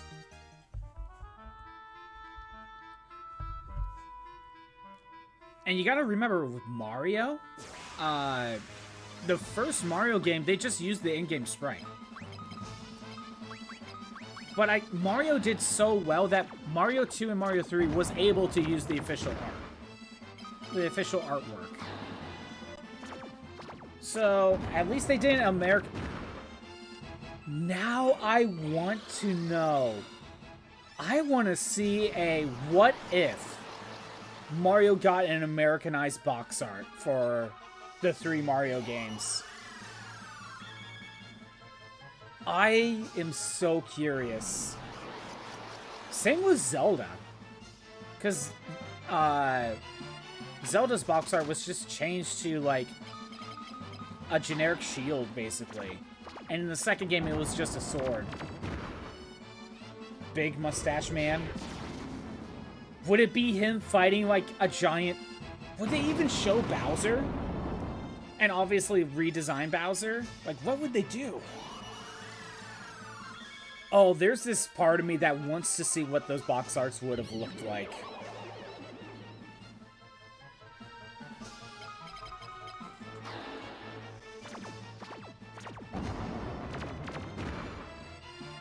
No, you know what, Ozzy? It would just be a generic plumber.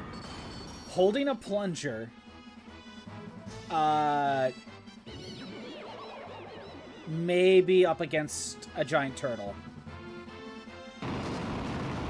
Kind of like the OG Mario movie. Kind of, yeah.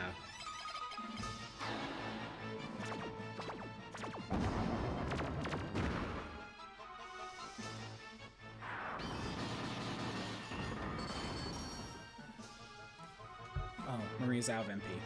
I didn't catch that. Yeah, kind of like the OG Mario movie. That's an example of a lot of the Americanized versions, I guess.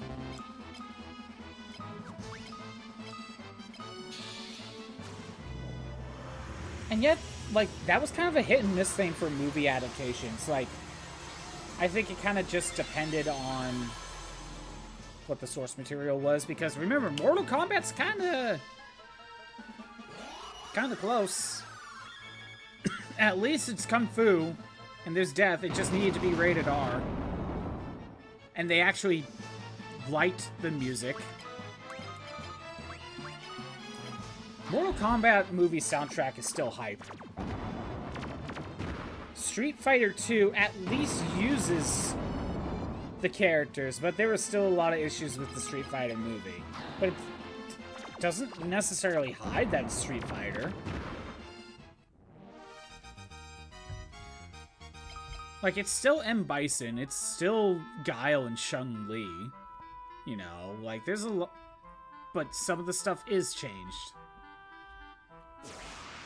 But that one had a bad development. Like, there was a lot going on behind the scenes on that one. Basically, the thing about the Street Fighter movie is that the original creators of the movie was only going to have, like, 7 characters. Like, Guile, Chun-Li, yeah, Guile, Chun-Li, or was it Cammy? Either way, and then M. Bison is the villain. So they were only going to have, like, 7 characters. But then Capcom is like, hey, why don't you add this character in the movie? It's just a background thing. Be like, okay, we could do that. And then they reshoot. Add the character in, even if it's just a background thing. Then be like, okay. Why don't you add this character somewhere in there? And then they do all this to get every single Street Fighter character in the movie somewhere, except for Fei Long. That's like the only character that Capcom wasn't able to do. But it was constant rewriting of scripts just doing that. So if you ever wondered why freaking E Honda is the cameraman to Chun-Li, that's why. They had to throw him in somewhere. Because Capcom's like, hey, why don't you just throw in E Honda? Because why not? Why don't you do that?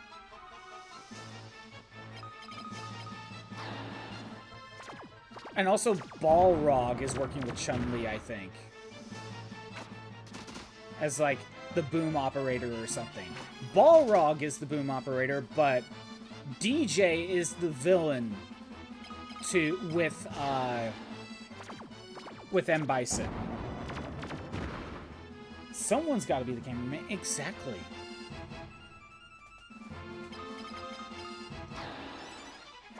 Again, I think M. Bison's right-hand men, where it was Zangief and DJ.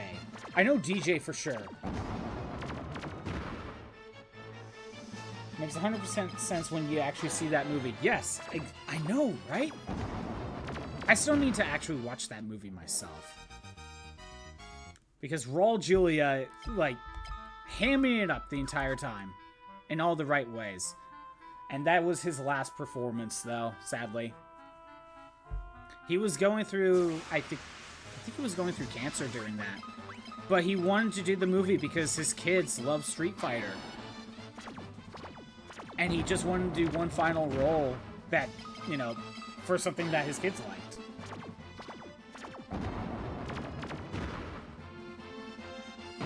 But Guile as Jean-Claude Van Damme, or Jean-Claude Van Damme as Guile, there was a lot going on there as well. First of all, I forget, isn't Jean-Claude Van Damme, like, Austrian? Jean-Claude Van Damme. Where was he from?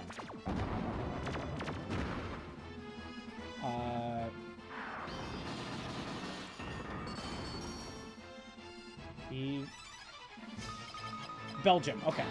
He was Belgian. My bad. So he's Belgian, right? And you might be wondering, why is someone that's Belgian playing the American action hero, right? And it turns out, one thing that happened during the filming process is Capcom in Japan requested Van Damme. Well, actually, first they wanted Stallone and Schwarzenegger. And then the movie company's like, you can't afford them. You cannot afford Schwarzenegger. So it kind of goes down the list, right? So when they got to Van Damme, they were just like, don't you know he has a thick Belgian accent? And Capcom of Japan is like, what accent? Because when they watched, you know, Jean-Claude Van Damme movies, they were watching it with Japanese dub. So they didn't even know he had an accent. They weren't really paying attention to all that. So it's like, okay.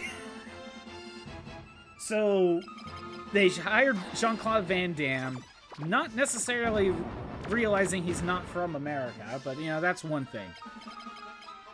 The entire movie was, okay, not necessarily put on hold, but there were so many scenes that they just had to film because half of the time, Jean-Claude Van Damme was coked out of his mind.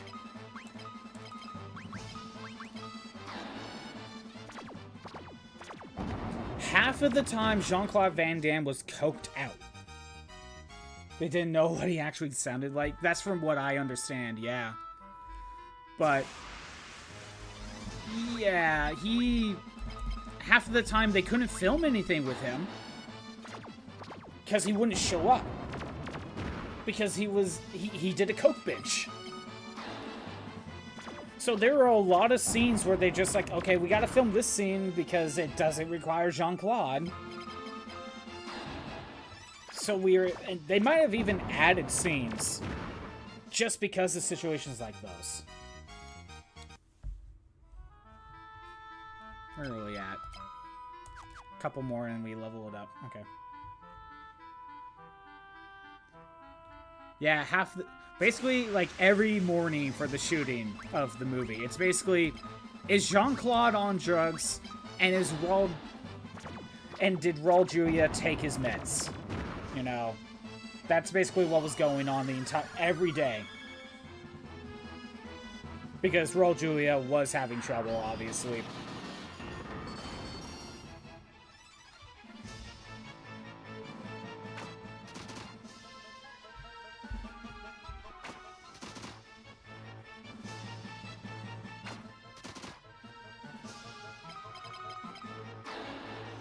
But yeah, Jean-Claude, I'm hearing that Jean-Claude did have a, makes me appreciate that goes into a movie much more, exactly.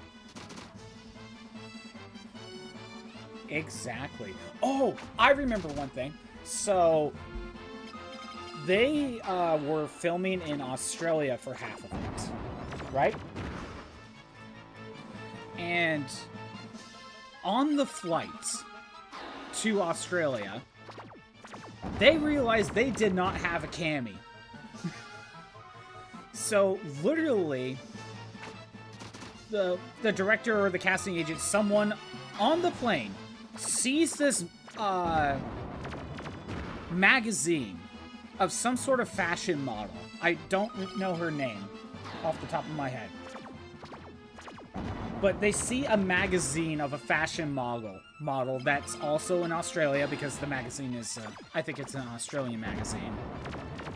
And they're like, she could be Cammy. Let's see if we could get her. Because we are that desperate for a Cammy. Sorry, I'm doing a lot of menuing, not knowing what I'm doing. So we got Toad to level 15. Yay. One more level. We're almost there.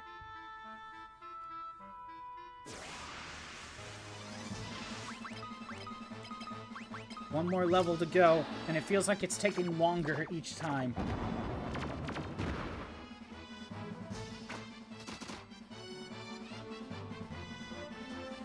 And during this time, during the filming process, and I believe this is like during Australia, the filming.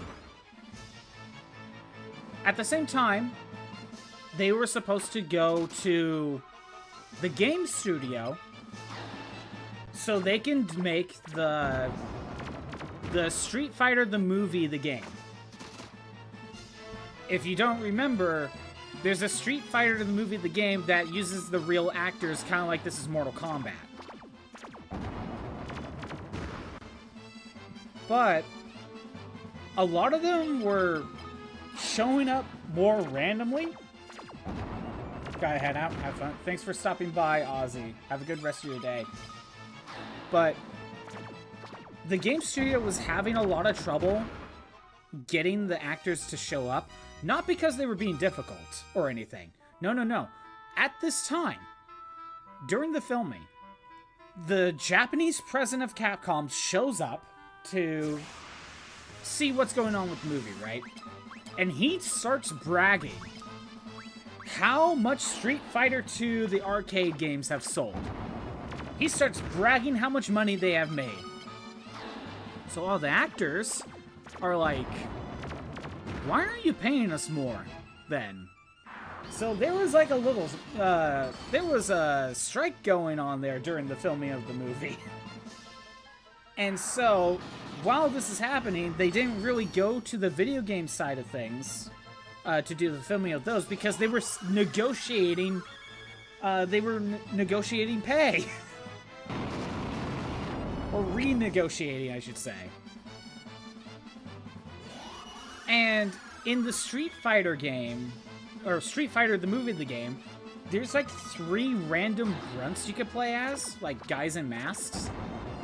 It's because no one showed up for shooting during those days, and they had to do something. So they're like, hey, we got some random equipment, like gear here. Why don't we just make a new character? We got no one showing up today.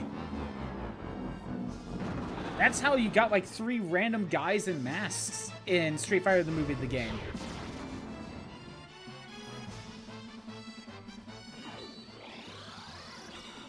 Because like that whole scenario is just such a shit show.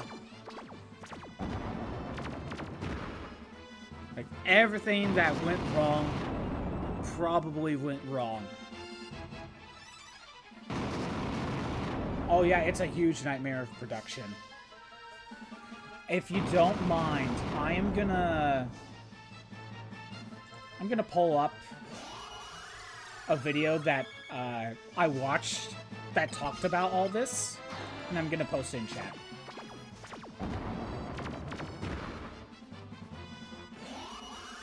Street Fighter.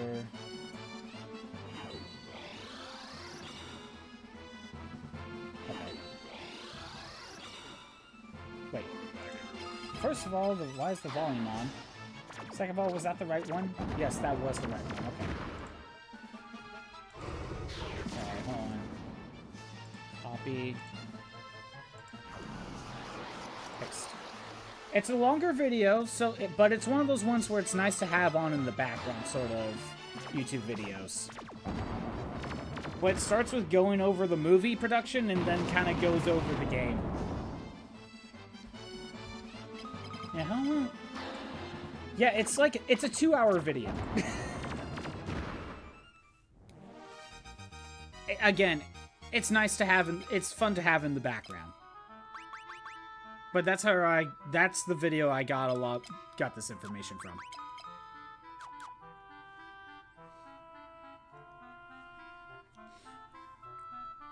Like, there's so much going on in that production that it's like watching a car crash. You shouldn't, it's terrifying, but you can't stop, you can't look away, you know?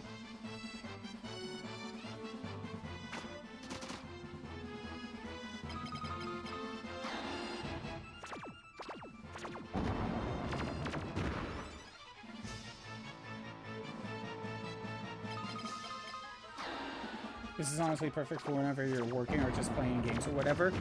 He has a lot of those types of videos. And the YouTuber that I pulled up is Thorgy's Arcade. He does a lot of those retrospective types of videos. And he kind of goes into detail on a lot of, like, the production. Like, it's like, whenever he covers a game, like, he did all of Street Fighter, right? For example. Like, he'll cover the production of the game, but also cover, like, kind of, like, the plots of the games and stuff like that. Like, character details, stuff like that. So, there's a lot of like that, and his other main thing that he tends to do is, hypothetical build the roster type videos, where it's like, hey, let's come up with a roster for Street Fighter 7, or for a new Darkstalkers. Mega Man fighting game, you know, like, what would the roster look like, sort of thing.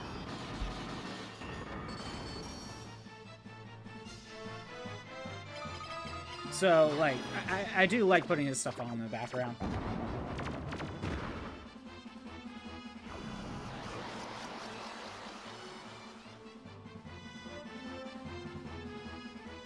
It's honestly, it's the reason why I'm kind of getting more into fighting games lately.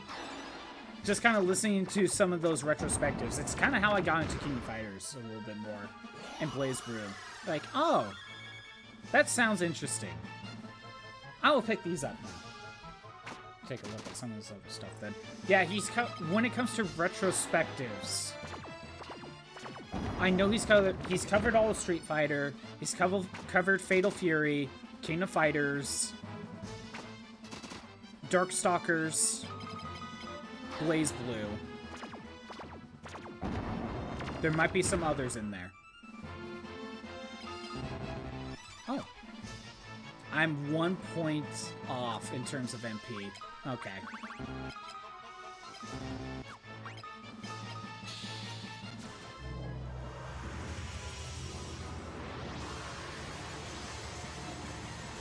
And there are also videos that where he'll just cover, it's like one-off videos of like lesser-known fighting games.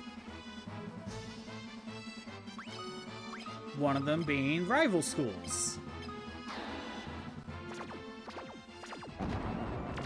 That's how I learned, well, I think I knew about Rival Schools. No, I didn't know about Rival Schools before that. Yeah, so like he covered Rival Schools, The Rumblefish, Bloody Roar, you know, stuff like that.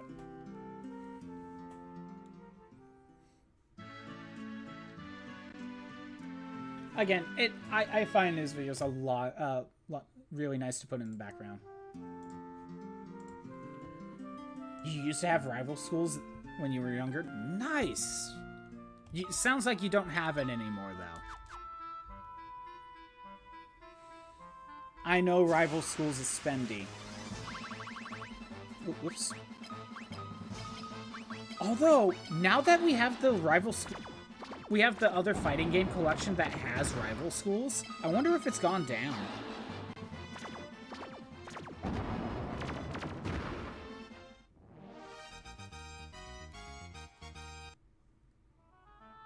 I wonder if it's gone down a bit. Nope, it's still $100. It still might have gone down, though. Well, at least for a little while, it was like 150 plus. So maybe it did go down. Could just be fluctuating, though.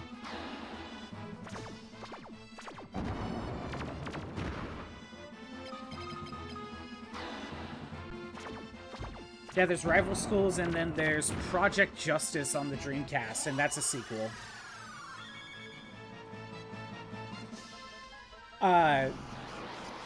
Tyler, did you know that was Rival Schools? There's cut content in the American version. That cut content is a dating sim. Like a full-ass dating sim in Rival Schools.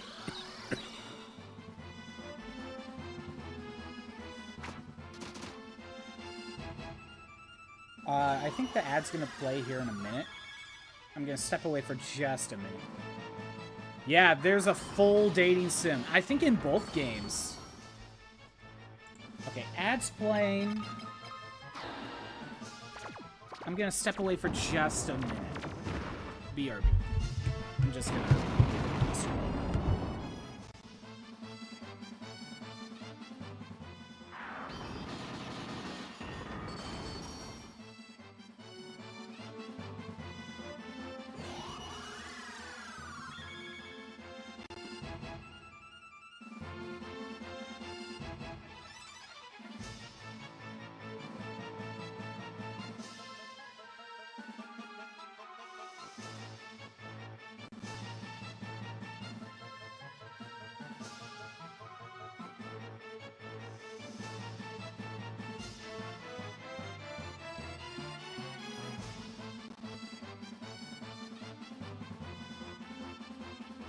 Back.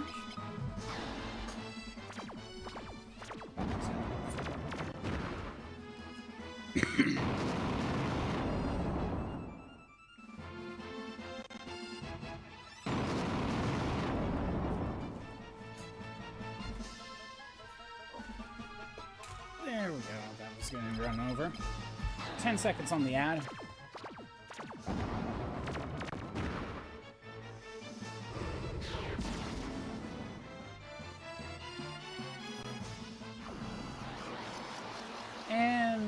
Should be done. Yeah, I wouldn't be surprised you didn't know about the dating sim because it was completely taken out of the English version. Speaking of which, Fatal Fury, no, well, yes, but King of Fighters has a bunch of spin-off stuff. Did you know that King of Fighters has a dating sim. I think it's on the DS. And it's called King of Fighters for Girls. I'm not joking. The title of it is called King of Fighters for Girls, and it's a dating sim.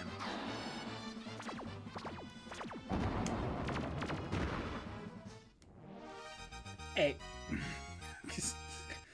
Kind of implying that the fighting game is for boys, and the dating sims are for girls, I guess. Oh, oops, I didn't mean to attack.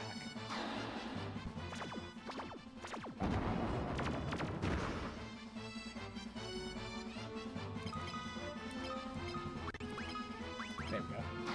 More shocked at the title than the actual game existence?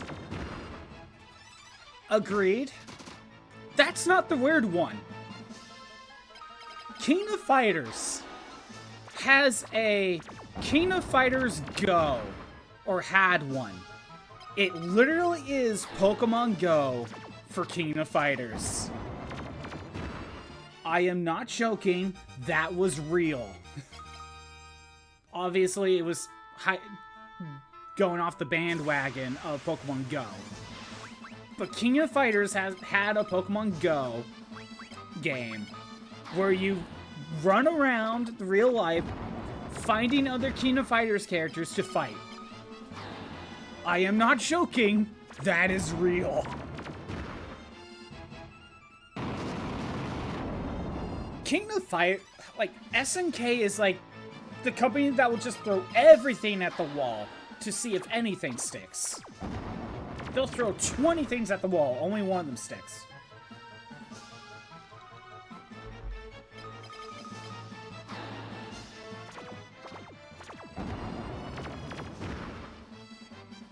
Also, King of Fighters also has a shoot 'em up game. I know the King of Fighters Go is the weirdest one, but they had a shoot 'em up game, and literally just the characters learned how to fly, I guess. And they just start shooting projectiles because it's a bullet hell. They're not even in planes. They just somehow learned how to fly. And it was an Xbox 360 arcade game. I don't think you can get access to it anymore, though. Kind of incredible, honestly. Gotta love SNK. There's a lot. SNK is so, like, roller coaster. Because, again, you should pull up the King of Fighters retrospective from the same guy. Because there's a lot going on behind the scenes of SNK that affects the development of a lot of those games. Like, first of all,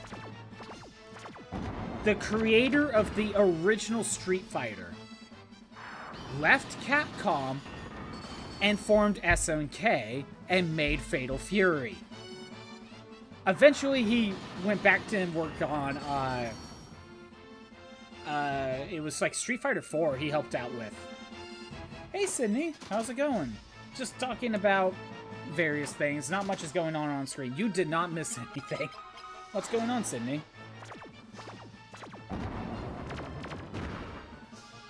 But yeah, the creator of Street Fighter 1 went over to go over to SNK and made Fatal Fury.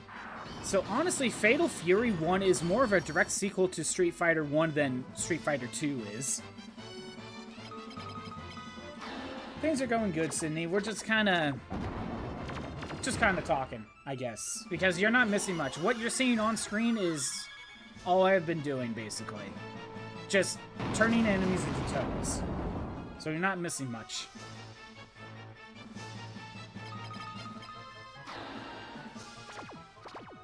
But yeah, how you been doing, Sydney? What have you been up to? Just talking about various things, like different box arts for games. Now just like the movie production for Street Fighter the movie, I guess. I don't know. We're just kind of chatting. But yeah, SNK eventually gets formed. They eventually start losing money. And then they get bought out by Aruzi. And Aruzi is a pachinko company. So SNK then had to make pachinko machines for their King of Fighters games and other properties. Just a rubber bit just to watch me stream. Thanks for stopping by. Always appreciate it. And drop a hi. Of course. Of course. You always drop a sound effect or two as well if you feel like it. So yeah, Tyler, you know how Konami just started going into the pachinko like business after a while? Yeah, SNK was doing that before. But what sucks is, so Aruzi was make pachinko machines, basically exclusively. And the founder of SNK left to create Dimps. He eventually gets around to buy SNK back. So eventually they got SNK back. And what is the first thing they decide to do after getting them back? They're gonna start making pachinko machines. What do you think of about the other sub badges? I do like them. We like the sub badges. You can kind of see it on mine right now. We got the full robot going on mine. I'm thinking, Sydney, whenever we do get the other 5, which I think I may order them sooner rather than later, but I don't know when. Not 100% sure how we're gonna handle the other 5 sub badges, but what we could do, Sydney, is move the full robot one to later down the line and kind of do more in between the robot head and the full robot body. If I'm making sense. Because right now, the full robot body is at 9-month subscriber. And the head of the robot is the 6 months, right? Depending on what we decide to do, Sydney, we may move the full robot body, that's the 9-month one, to a later one, like say the 2-year, and kind of do more in between the 6-month and the full body. I mean, that's a idea, because we were talking about not 100% sure where to go from here, but that is something we could do. Kind of space out the robot body a little bit more. Have a little bit more in between. And then go from there. But, you know, it's just hypothetical right now.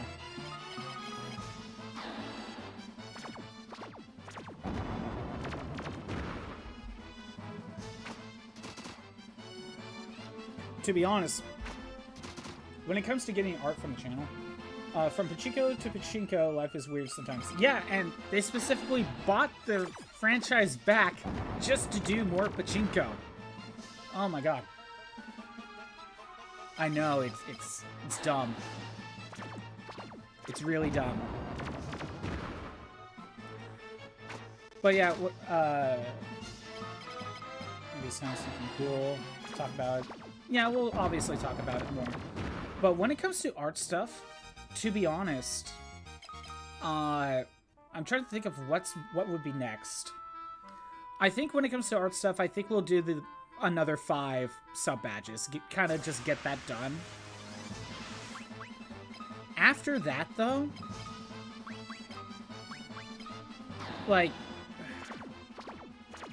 there is the intro and outro thumbnail thing, which we could do, but I'm thinking maybe the next thing we'll save up for is going for the live 2D model. That might just be the next thing I go for after the sub badges. This is all kind of just in my head right now, though. And obviously we play by ear, but that might be the next thing to go for.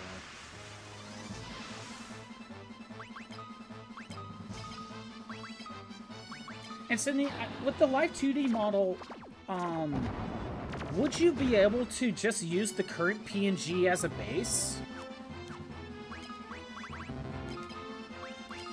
Sorry, let me get this set up. Would you be able to use the current PNG as a base and just kind of go from there? Because the current PNG kind of works for the starting position of the live 2D model. So would that save some time?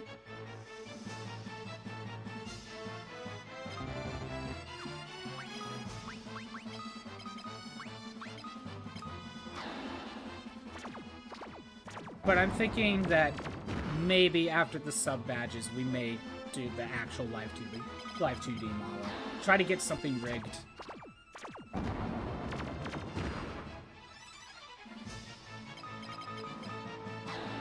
I don't know when, but, you know, I think that might be the plan.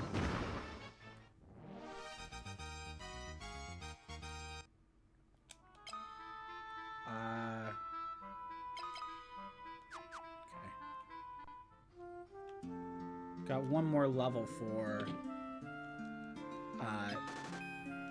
Totem. We still got a ways to go. But yeah, Tyler, you want to know something? So when they got SNK back and they decided to go into Pachinko, that did not last long. Because around that time, that's when the Japanese government started changing the laws for Pachinko games. Because at this time, they were already, like, planning for the 2020 Olympics, right? And the Pachinko parlors wanted to try to make Pachinko legal. But then the government's like, okay, we can do that, but there are all these rules you gotta follow. And SNK saw that sinking ship and decided to go back to making, like, actual fighting games instead of going with Pachinko. So that second Pachinko run did not last long. For now, just stream comfortably. Once you're free from streaming, we'll talk to you as well. Of course, of course. Yeah, it's just some thoughts going on in my head right now. But yeah, they left the sinking ship from Pachinko once they realized that was going on. I say this because Konami jumped on that sinking ship. They joined the Pachinko game after that was announced. Like, all those regulations.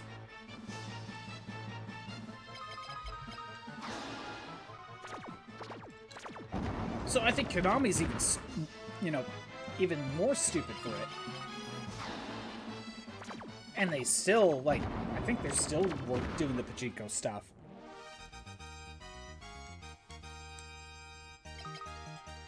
Have a good rest of your day, Sydney. Thanks for stopping by. We'll talk more, obviously, about these ideas.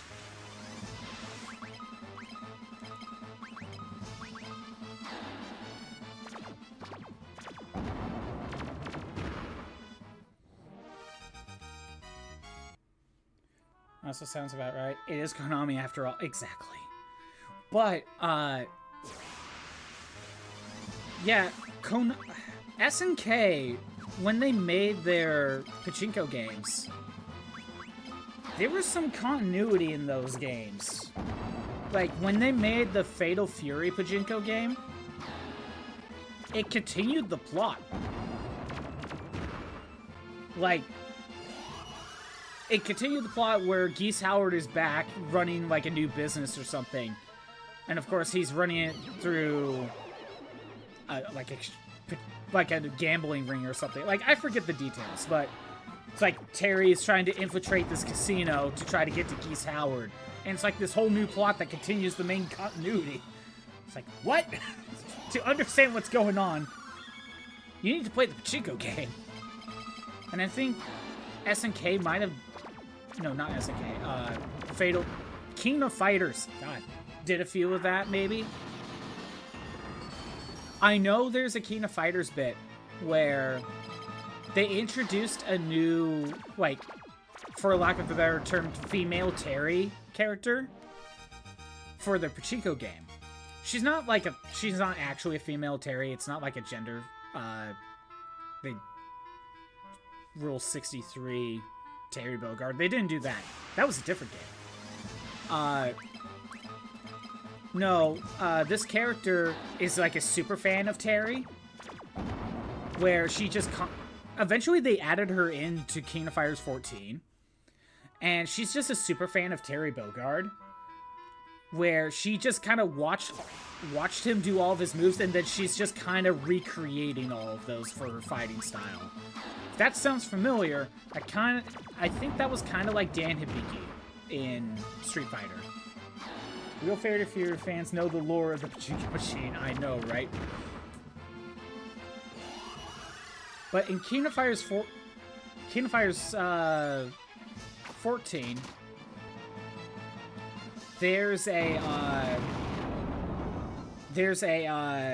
team of 3 characters. One of them being Nakaruru from Samurai Showdown.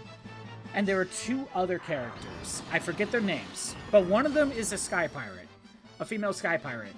And these 2 characters are from the Pachinko games. Of those... Because SNK made some Pachinko games, like some original Pachinko games. And these 2 characters are from them. They'll probably never show back up. But, yeah, we basically have some Pachinko exclusive characters.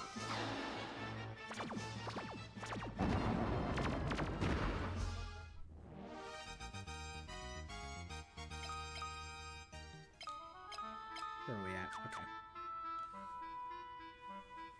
Like, SNK's, like, whole history is... There's a lot there.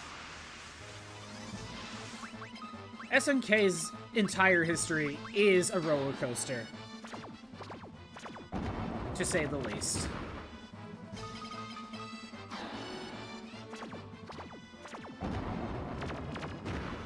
That's the best way to describe it.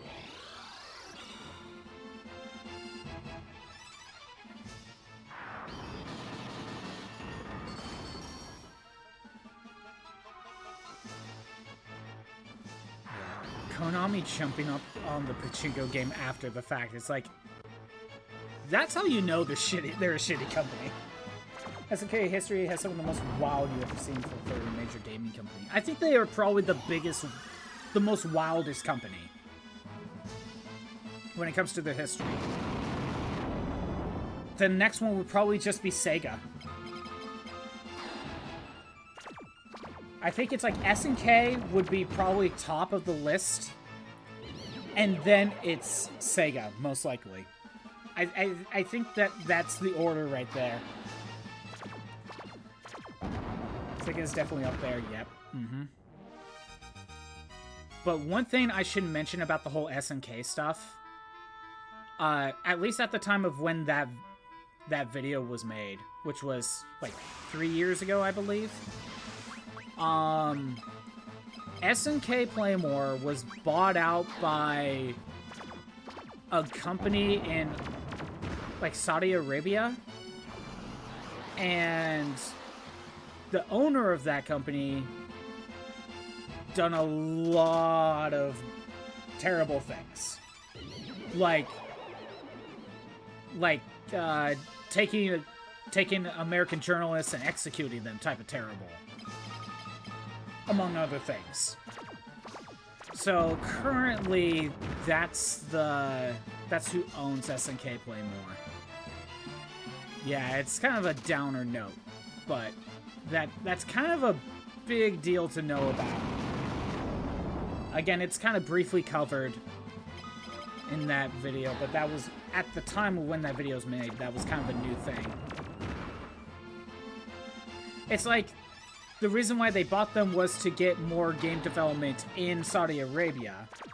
But when you look at who's at the top brass, that's the issue there. So it's like, we don't...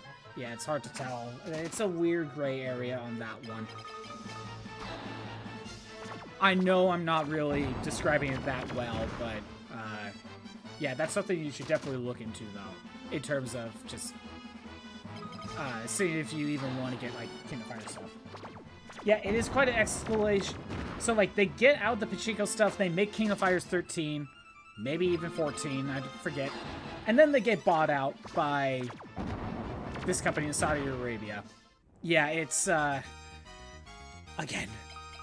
SNK's history is such a roller coaster. I don't know much after that, because basically all I know is from those videos, and that video was like 3 years ago, so I haven't looked into it much after that.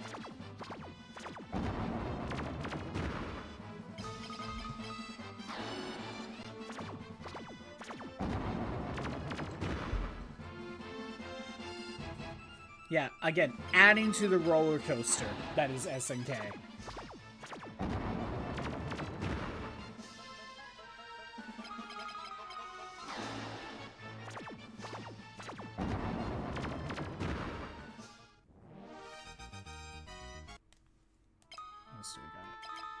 Not even halfway there.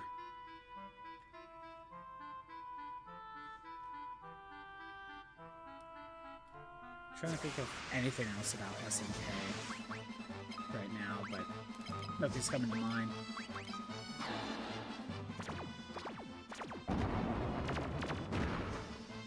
Oh, so I know this is now on a different side tangent right now. So I know I mentioned how my friend of mine got that light gun that could go into your computer and can play some light gun stuff, right? I got a question, and this is totally a meme idea. So let's say I got my hands on one of those light guns, or even just borrowed it from my friend. You know, that opens up stuff like House of the Dead and stuff like that. Not Time Crisis, because I would need a pedal for that, but it opens up a few different types of games. You know the Gal Gun games? Where it's basically the light gun game, but you're making girls horny? You remember that game?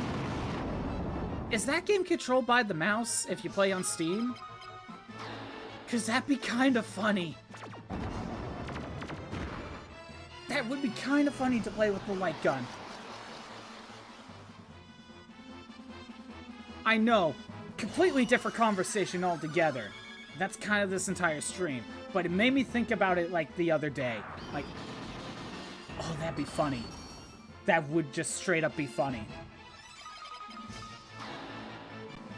But I think that would only work if the PC version is played with, or can be played with a mouse. Because if it can, those Gal Gun games could be an option, and that would be funny. Like, actually using a light gun for those. Because those were PlayStation 4 games? I laughed out loud the moment you heard the name Gal Gun. Did you not know of Gal Gun before? Or is it just the random pivot to Gal Gun?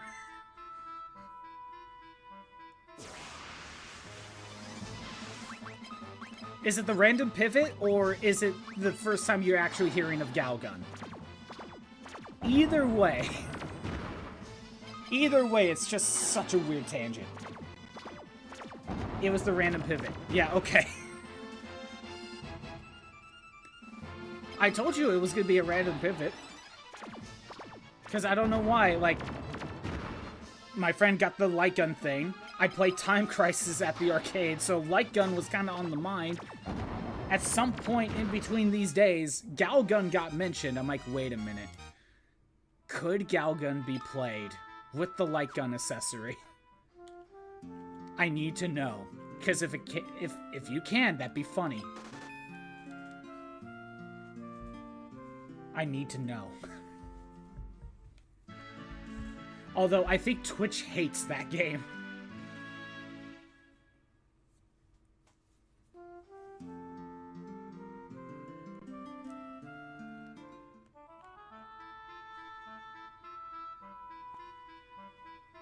You know, it wouldn't surprise me.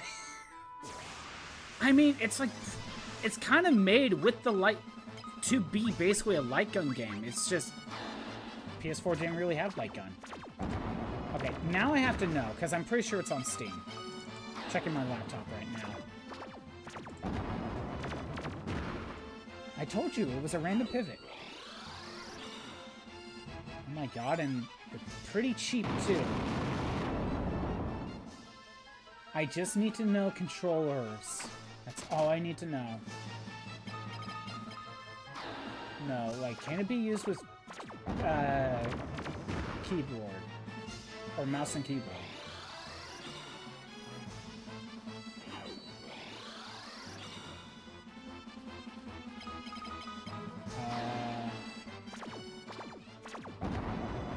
Oh, it has a VR mode. That's probably what it is.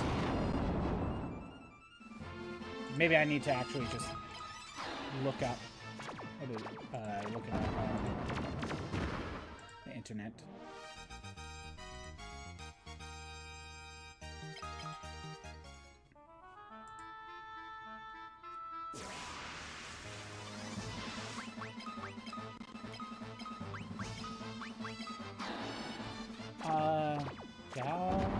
Gun, Steam, control options. I need to know. Keyboard and mouse bindings. Full keyboard and mouse input with mouse controls handling the aiming reticle. Left click for shooting. Oh my god. Play that game with the actual light gun. It's theoretically possible.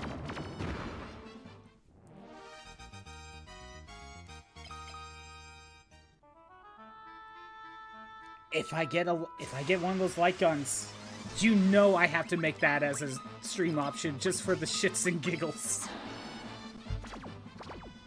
I would not even really consider it if it wasn't for the actual light gun accessory.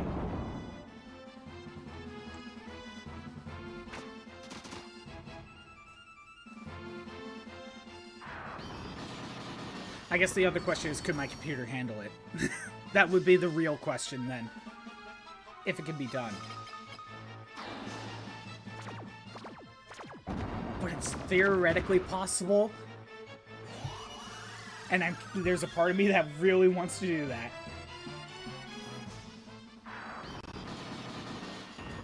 Battle Royale.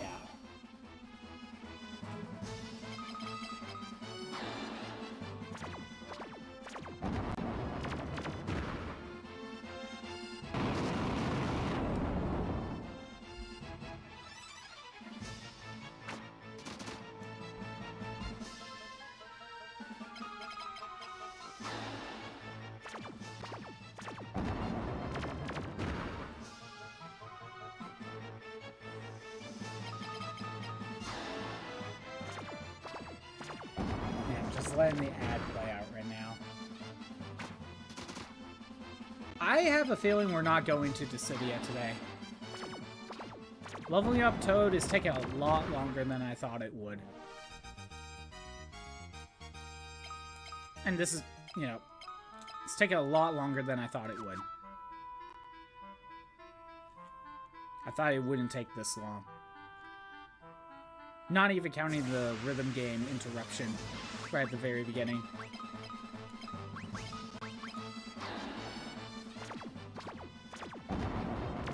And there's stuff I should probably end up doing, so... yeah, maybe no Dissidia today.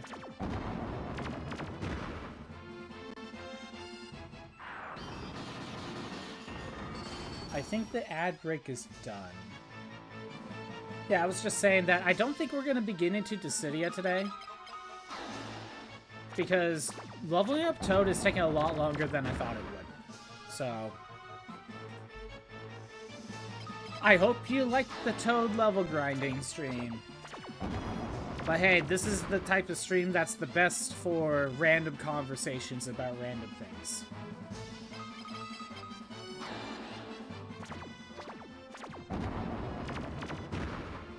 I know it takes like 100 casts, but when I was getting to like somewhere between 12 and 13, it was taking me about half an hour. So I'm like, okay, if it stays around a half an hour for each level, I feel like I could at least get like an hour and a half into Cydia. But I don't know, it's taking a lot longer than I thought it would. Yeah, this is one of those talk about whatever types of streams. I'm gonna be honest though, if no one was here to talk to, this would be a lot more boring. Kinda like on Friday's stream.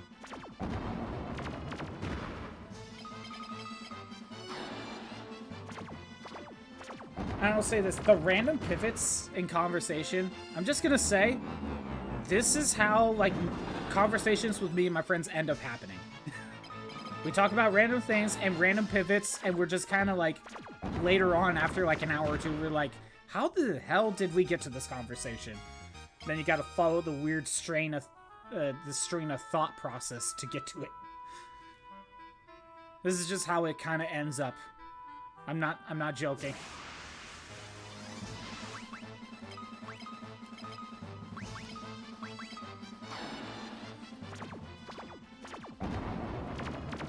Again, it went from just talking about Dragon Ball, kind of, because Ozzy played one Dragon Ball game, so I was trying to figure it out. So, talked about Dragon Ball, talked about the NES game and the differences, talked about the weird box art and those changes.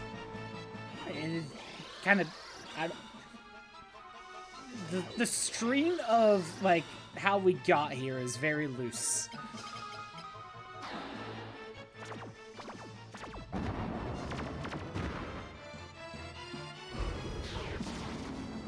But yeah, now that I know that Gal Gun with the actual light gun is potentially an option is funny to me. And I kind of want to do it. If I ever get the light gun.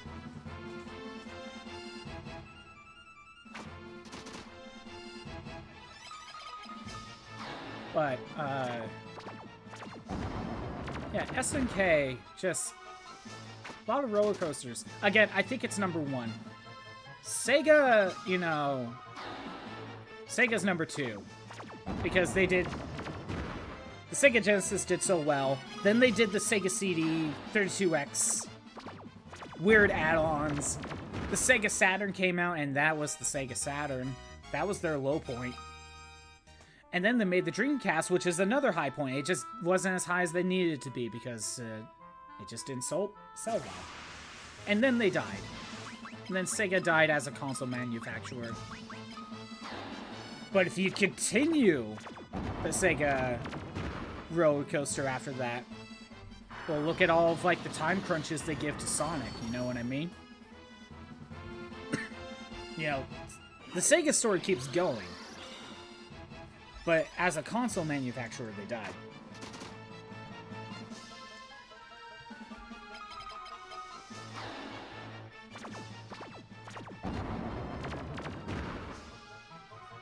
Oh, I'm now thinking of something else with SNK. So at one point, I think this is around King Fighters 2000. Maybe 2001, somewhere in there. It was after... Well, it could have been 99. So somewhere between 99 and 2001.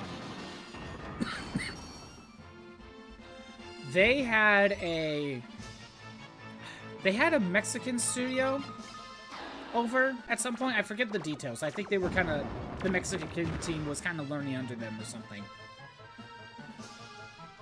Well, the Mexican video game group loved King of Fighters. Actually, King of Fighters is really big in Mexico. And that's because... And Brazil. And that's because of the whole arcade cabinet imports being super spendy. But SNK was a lot cheaper. Because they did the whole, like, you buy one cabinet, but it was basically a game console under the hood that you could just swap the cartridges out. So SNK did a lot better in, like, Brazil and Mexico because it was a lot cheaper to just buy the one cabinet and then buy the game. Anyway, so they had this Mexican video game team, or Brazil, I forget. over in the SNK office. I think they were just kind of learning underneath them. And at some point, they were playing one of the Kingdom Fighters games, just because SNK has a cabinet. And one of the higher-ups of SNK, you know, they joined them, they played a few rounds, and then they decided to make a bet.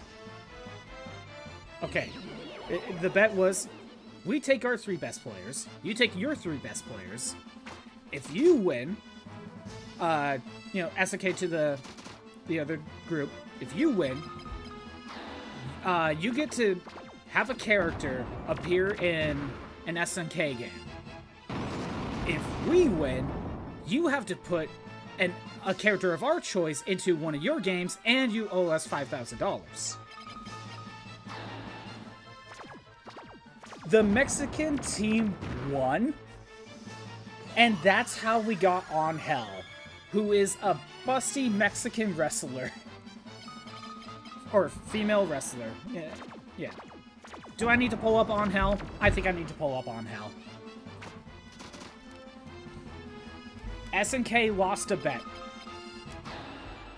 But I think this was a case where, because of this random bet that they made, a character that probably should have been in the game had to be taken out. And be replaced with Angel. Because, you know, only so much space. Here, let me get this going. Okay. While I take the time to find an image of Angel... Give me a second. You're gonna hear some audio stuttering.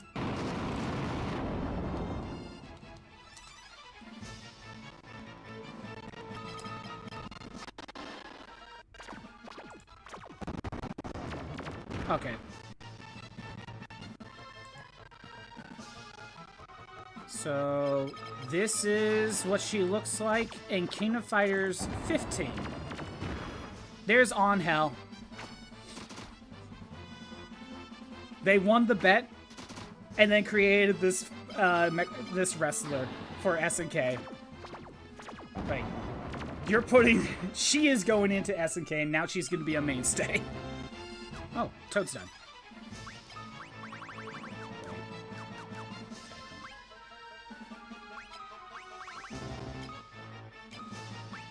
Defend. Yes, wonderful. I know.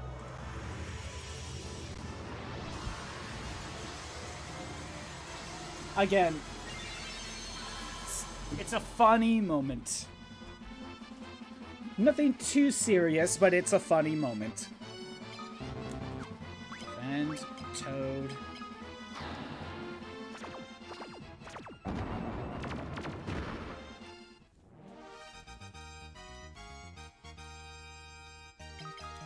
What do we got for... Just over the halfway point. Never mentioned you're playing 14 again. Ooh. Up to the second expansion now. Very nice. Oh my god. I think all the talking is just ruining my throat. That's what this water's for.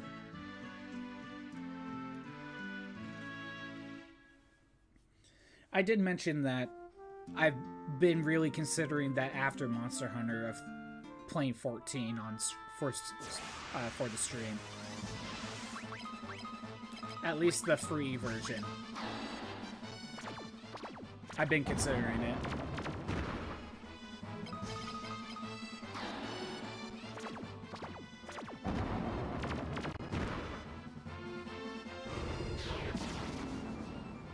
But, so, okay, so, with Kingdom Fighters and SNK in general, there's a lot of, like, character designs where it's just, like, it had to, the answer is, or, like, some sort of response is, they were worried about getting sued for very similar designs, right? For example, in Fatal Fury, there is a character called Troy. And Troy is just the villain from Nightmare on Elm Street. Freddy Krueger, yes.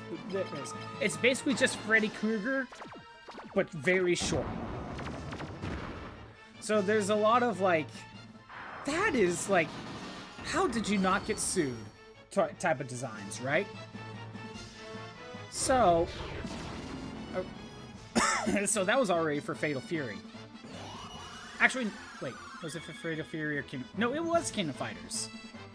Because Kim kept one. Okay, whatever. It was King of Fighters. Either way, a lot of character designs were like, I'm surprised you didn't get sued for this type of... Because if Nintendo could get sued for Donkey Kong being similar to King Kong, I'm surprised SNK didn't get sued more. But where I'm going with this is, originally when they were creating the main character Kyo, Tiny Krueger, if you will. Yeah, exactly. When they made the character Kyo, they designed his look, or his original concept anyway. They designed his look, his stage, off the main character of Akira.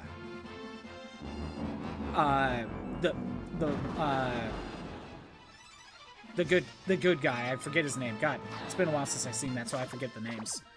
He even had the motorcycle. Like, it's like, you gotta change it because they're gonna get sued.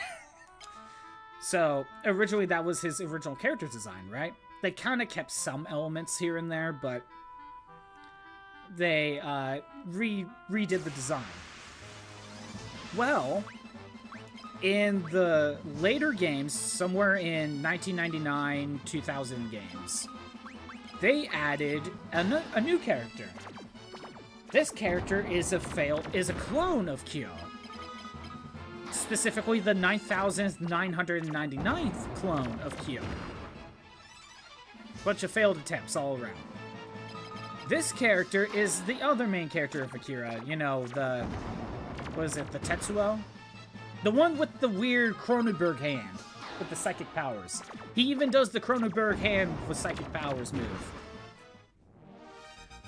And he even has, like, the red cape and all that. Well, he is all... If I am correct, the voice of Kyo, at least for some of those games, was the same Japanese voice actor as the main character of Akira, and the voice actor for K49, which he is abbreviated, is the same one for Tetsuo. So eventually, if you pair them up together to have them fight each other, they're just making quotes of Akira quotes the entire time. It's like, SNK, you're going to get sued.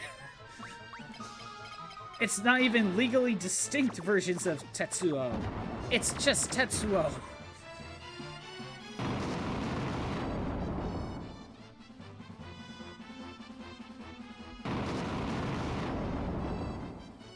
Yeah, a lot of SNK's designs is just the story of Icarus getting too close to the sun.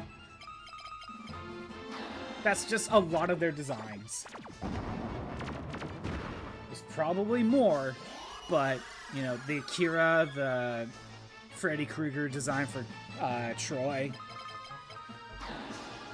There's probably more, but I can't think of them at the moment.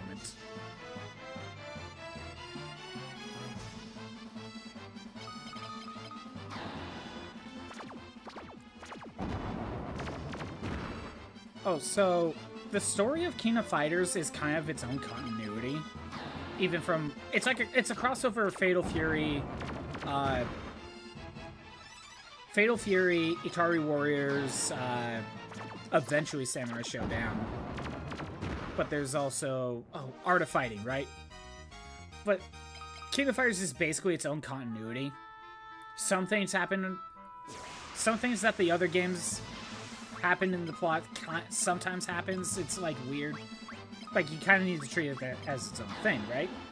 Well, King of Fighters has this plot point of, at least in the first storyline, of this god Orochi, like, possessing people, having evil, you know, evil energy, right? Makes people more powerful. It's like the big bad of the first story arc. Do you remember Violent Ken when they did SNK versus Street Fighter? they added an evil Ken. You know, well, in that game, it was Ken being possessed by Orochi, if I'm correct. But when they added Violent Ken to, what was it, the most recent re-release of Street Fighter 2 on Switch? When they added Violent Ken, that part of the explanation is not explained at all. So it's like, he's just violent for no reason. But in all reality, he's just possessed by Orochi. But there is a character in King of Fighters. I think it's in the SNK Cross Street Fighter. I forget which one. Maybe it's just normal King of Fighters. There is a character that also has the Orochi powers. But he doesn't get possessed. Because he is so crazy that the Orochi powers cannot take control of him. It's like he is so insane. He out-crazies Orochi, I guess. I always love those types of powers, basically. Like, he's so insane that the evil being cannot just control him. It's always funny.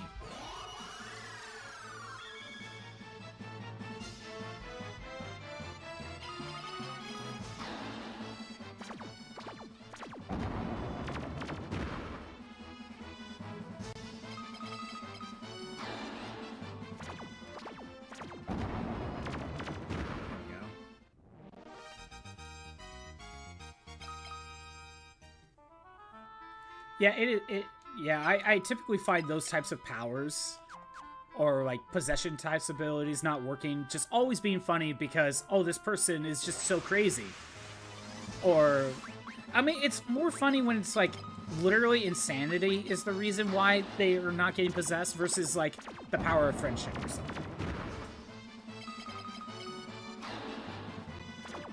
But whenever it's like insanity is the reason, imagine if the Joker got possessed by like some sort of evil force.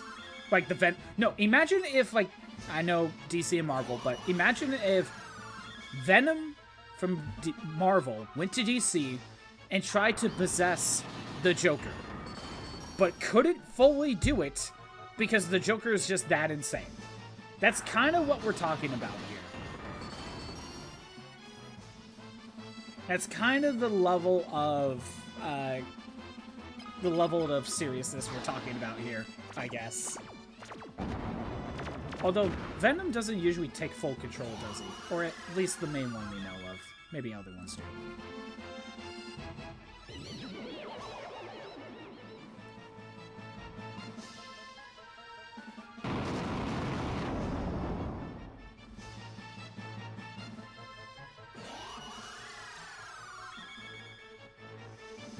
But one thing you gotta look into, if you ever get into campfires. Oh, just for the love of the game. Yes, exactly, just for the love of the game, Hot Corn Dog. How you doing? Didn't catch you on the YouTube side for a second there. You didn't miss all that much. Just kinda yapping today. Yapping about random things. Kind of weird how we got to this conversation sometimes. It's a yap kind of day. While grinding for Toad to get to level 16. We're almost there, though. Kind of.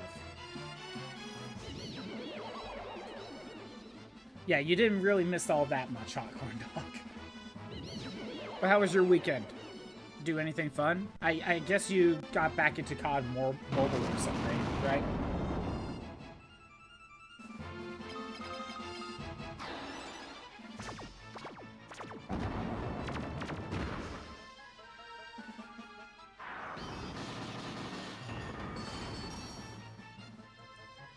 Losing in COD Mobile? I mean, I said you got back into playing COD Mobile. I never said you were winning.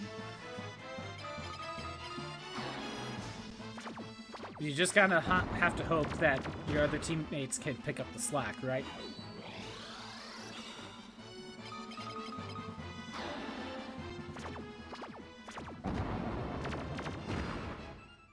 Where are we at on Toad? We're almost there. We're almost there. Just a ton of Lego Fortnite. They added a new rock, and it's hard to find. That sounds so underwhelming. It's like, oh, there's a new update to Lego Fortnite. What did they add? They added a rock. Okay. But I'm guessing it's like a new material to craft with, right?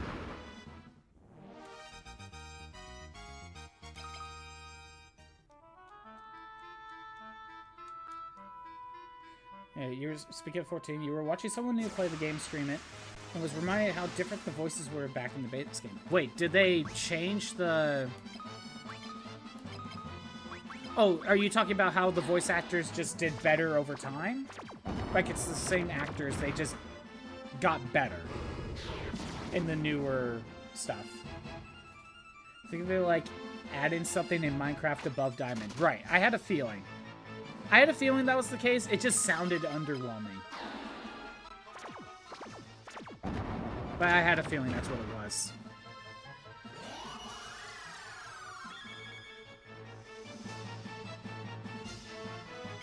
They were completely different people as soon as Heaven Swords. Oh, completely different actors. Was everyone recast? Or just the majority? Or would it be easier to tell you which characters stuck around for the voices?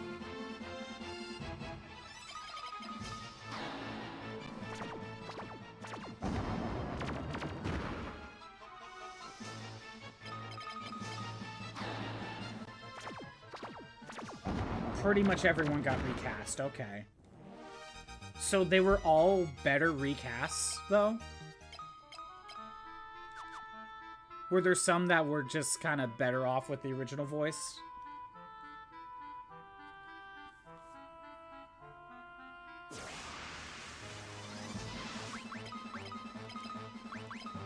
Might need to cast Revive.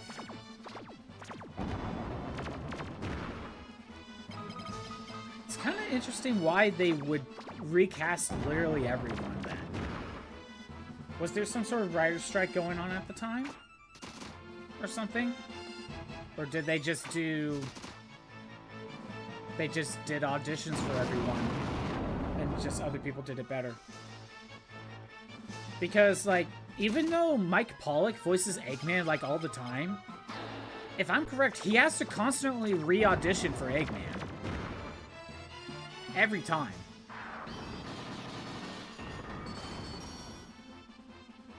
It's just that I think he has a higher chance of sticking around as Eggman based on how long he's been around. But I think he is constantly having to redo it. Say they fit better with the new voices, honestly. A few of the base game actors, wow, they did a good job. Kind of sounded like people doing British accents most of the time. So they got more creative with the types of voices in... with the new cast.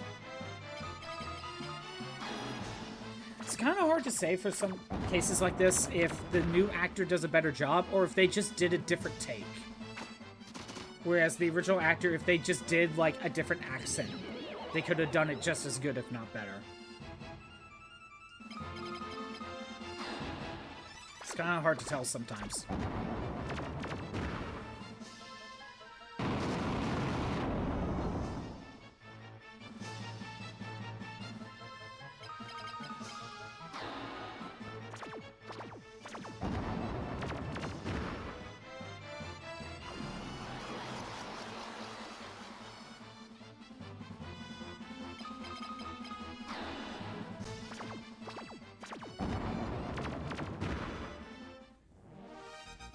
So, kind of going back to fighting games like ever so slightly. I heard something about the Tekken games where whenever they did a crossover, like with like Street Fighter or something, they made some characters actually part of the canon to the main Tekken games. I forget the specific details, though. Like, there were some characters that... Oh, no, it's like Akuma. That's right. So when Akuma was added into Tekken, what was it, 6 or 7? They made him a part of the lore of Tekken. Like, Akuma is actually a part of Tekken and not just a guest character. So, if there's a crossover character with Tekken, you're a part of the lore. And that seems really interesting to me. Yeah. The fact that you could just be a part of the Tekken lore even if you're from a completely different franchise. At least when Geese Howard came back in Tekken, I think he was just the Dream Ghost anyway, so that's easy to explain. Oh, Akuma was in 6 and 7? I mean, they sounded like people putting on an accent as opposed to people who just have that accent. Oh, okay. I see.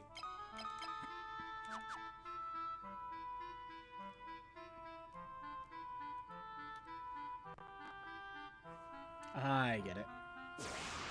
Were there other crossovers with Tekken where they basically added the character as a part of the lore? My god. Need more water.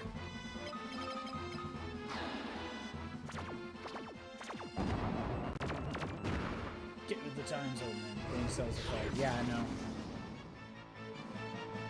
Yeah, I don't know many memes. I really don't.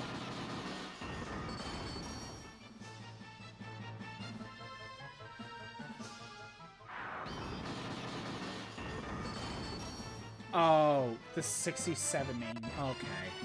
Okay, I think I'm now getting what you're talking about, Hot Corn Dog, but even then I still don't understand it. I now get what you made a joke of. But I don't get the joke.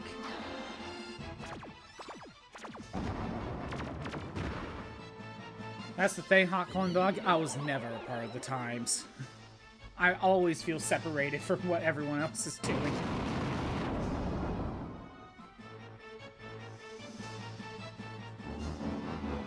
I was an old man even when I was 10. Akuma is kind of there to kill Heihachi. Apparently, Heihachi's wife knows Akuma. And apparently, he owes her one. So she said when she gotta take out Heihachi right when she dies, right?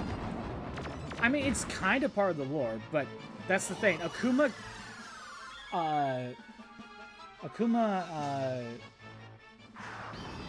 actually trying to kill Heihachi is canon.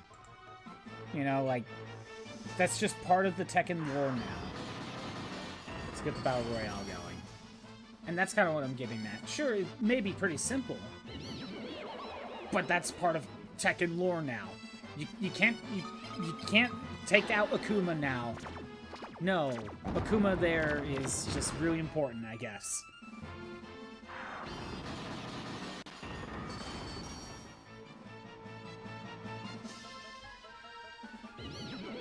He failed, of course, yeah.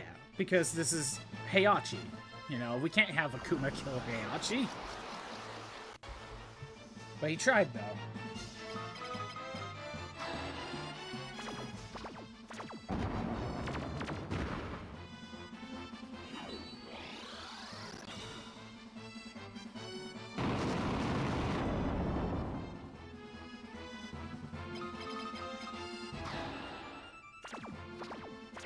Seconds on the ad. I know the ad is not on the YouTube side, but I kind of want to try to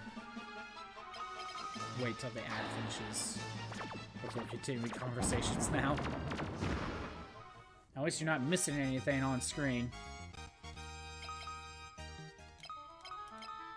Oh my god, like what, one more?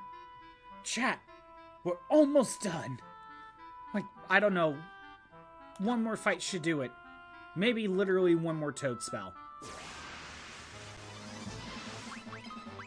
This fight should be it. He gets close, but he leaves before finishing the job. It isn't normal for a man to survive while building landing on you. But Heihachi is that type of guy. Exactly. Exactly. I mean, getting into fighting game stuff, Geese Howard survived falling off a skyscraper. Well, the first time, anyway. Not the second time. He did not survive that second fall. Apparently, Geese Howard survived a fall from a skyscraper because he had, like, this Phoenix scroll or something. So that's how he survived. But by the fourth game? Something like that, when he falls off a skyscraper again, he doesn't have the Phoenix scroll. But honestly, that scene is actually really, like, it's a really cool look. It's a really cool death scene for Geese Howard. Because during that scene, Terry knocks him off a skyscraper. By the way, he doesn't just randomly fall off a skyscraper. No, Terry Bogard freaking kicks him off the skyscraper. It's part of the fight. And as Geese Howard is about to fall again, Terry grabs his hand to try to save him, right? And Toad's level 16. Oh my god. The grind is done. The grind is done. Now we can do the final thing that needs to be done. I'm making a save, eventually. It's canon that Akuma solos all the Tekken characters. Oh, really? I'm not surprised it is Akuma. But anyway, so Terry Bogard grabs Geese Howard's hand to try to save him. Geese Howard throws his hand away and just starts falling and laughing at Terry Bogard as he's falling to his death. It's kind of a cool, like, moment.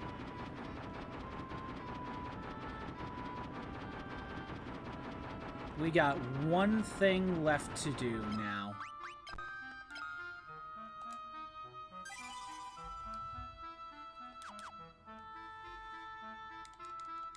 We gotta go to the matching minigame.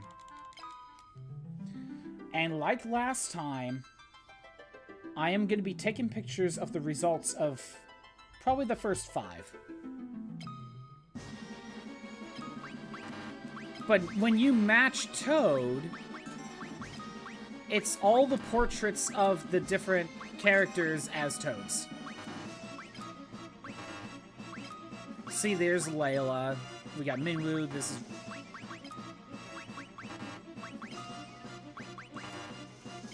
these two. There's the Rickard one.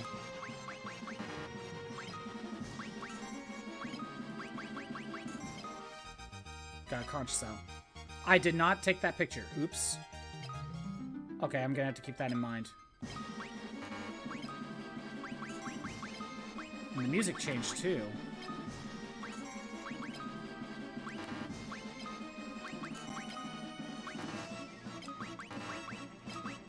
Those two look so similar. I pressed the button too soon, so I didn't take that first picture. Okay. This is result number 2. Okay. So yeah, we got Firion. I think this one's Guy. This one's Joseph, I think. That's Layla. Rickard, Minwoo. And Maria Gordon? I think that's right. These seem like the female Toads, so yeah. I think that's right. Alright. So that was number 2. God, I get those two confused. That was Layla.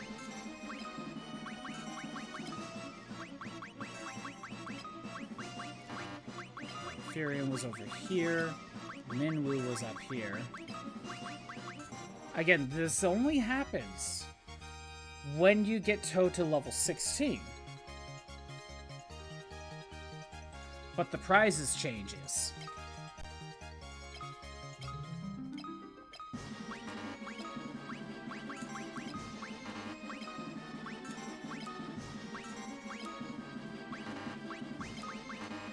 Damn it. Furion? That was 3. This is 4.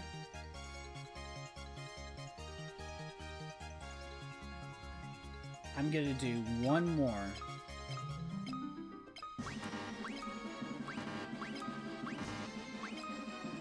I was not paying attention.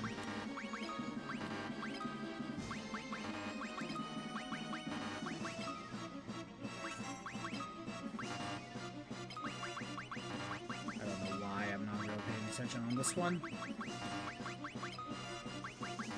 God. There's Furion. I'm really off on this one. There we go.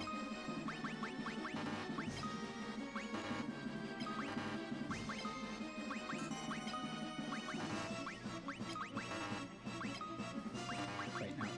This one, this one.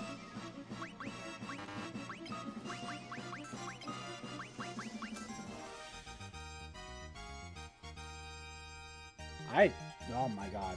That one was bad. How many do I have? That was 2, 3, 4, 5. Okay. I got 4 pictures here. And I forgot to take the first one. So.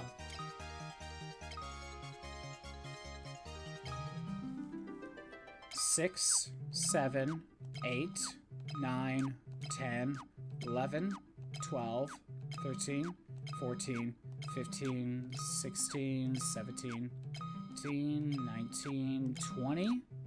1, 2, 3, 4, 5, 6, 7, 8, 9, 30, 31, 32. Then you loop around to 1, and because I forgot to take that picture, we're on 2. So I'm taking a close look at the image, because I gotta be quick. These two, these two, these two, these two,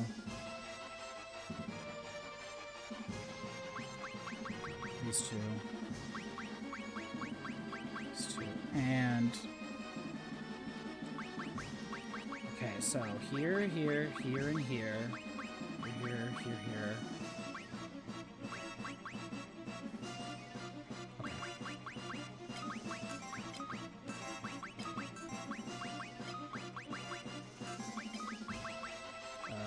Oops.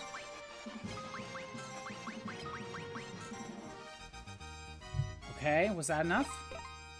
Yes! That was it! I'm forgetting 0 misses. And a fast enough time, honestly. With a maxed out Toad, you get the Masamune. And the Masamune is the strongest weapon. It is ridiculously overpowered. Remember, it's stronger than the Ragnarok, which is Furion's ultimate sword. Like, it's physically stronger than that. So, if you make a single mistake, you could get an Aegis shield, which that's a really good that's a really good shield. Those top 2, really good. If you make 2 mistakes, you could get the Genji armor. If you make 3 mistakes, you could get the Genji gloves. And if you make 4 mistakes, you could get the Genji helm.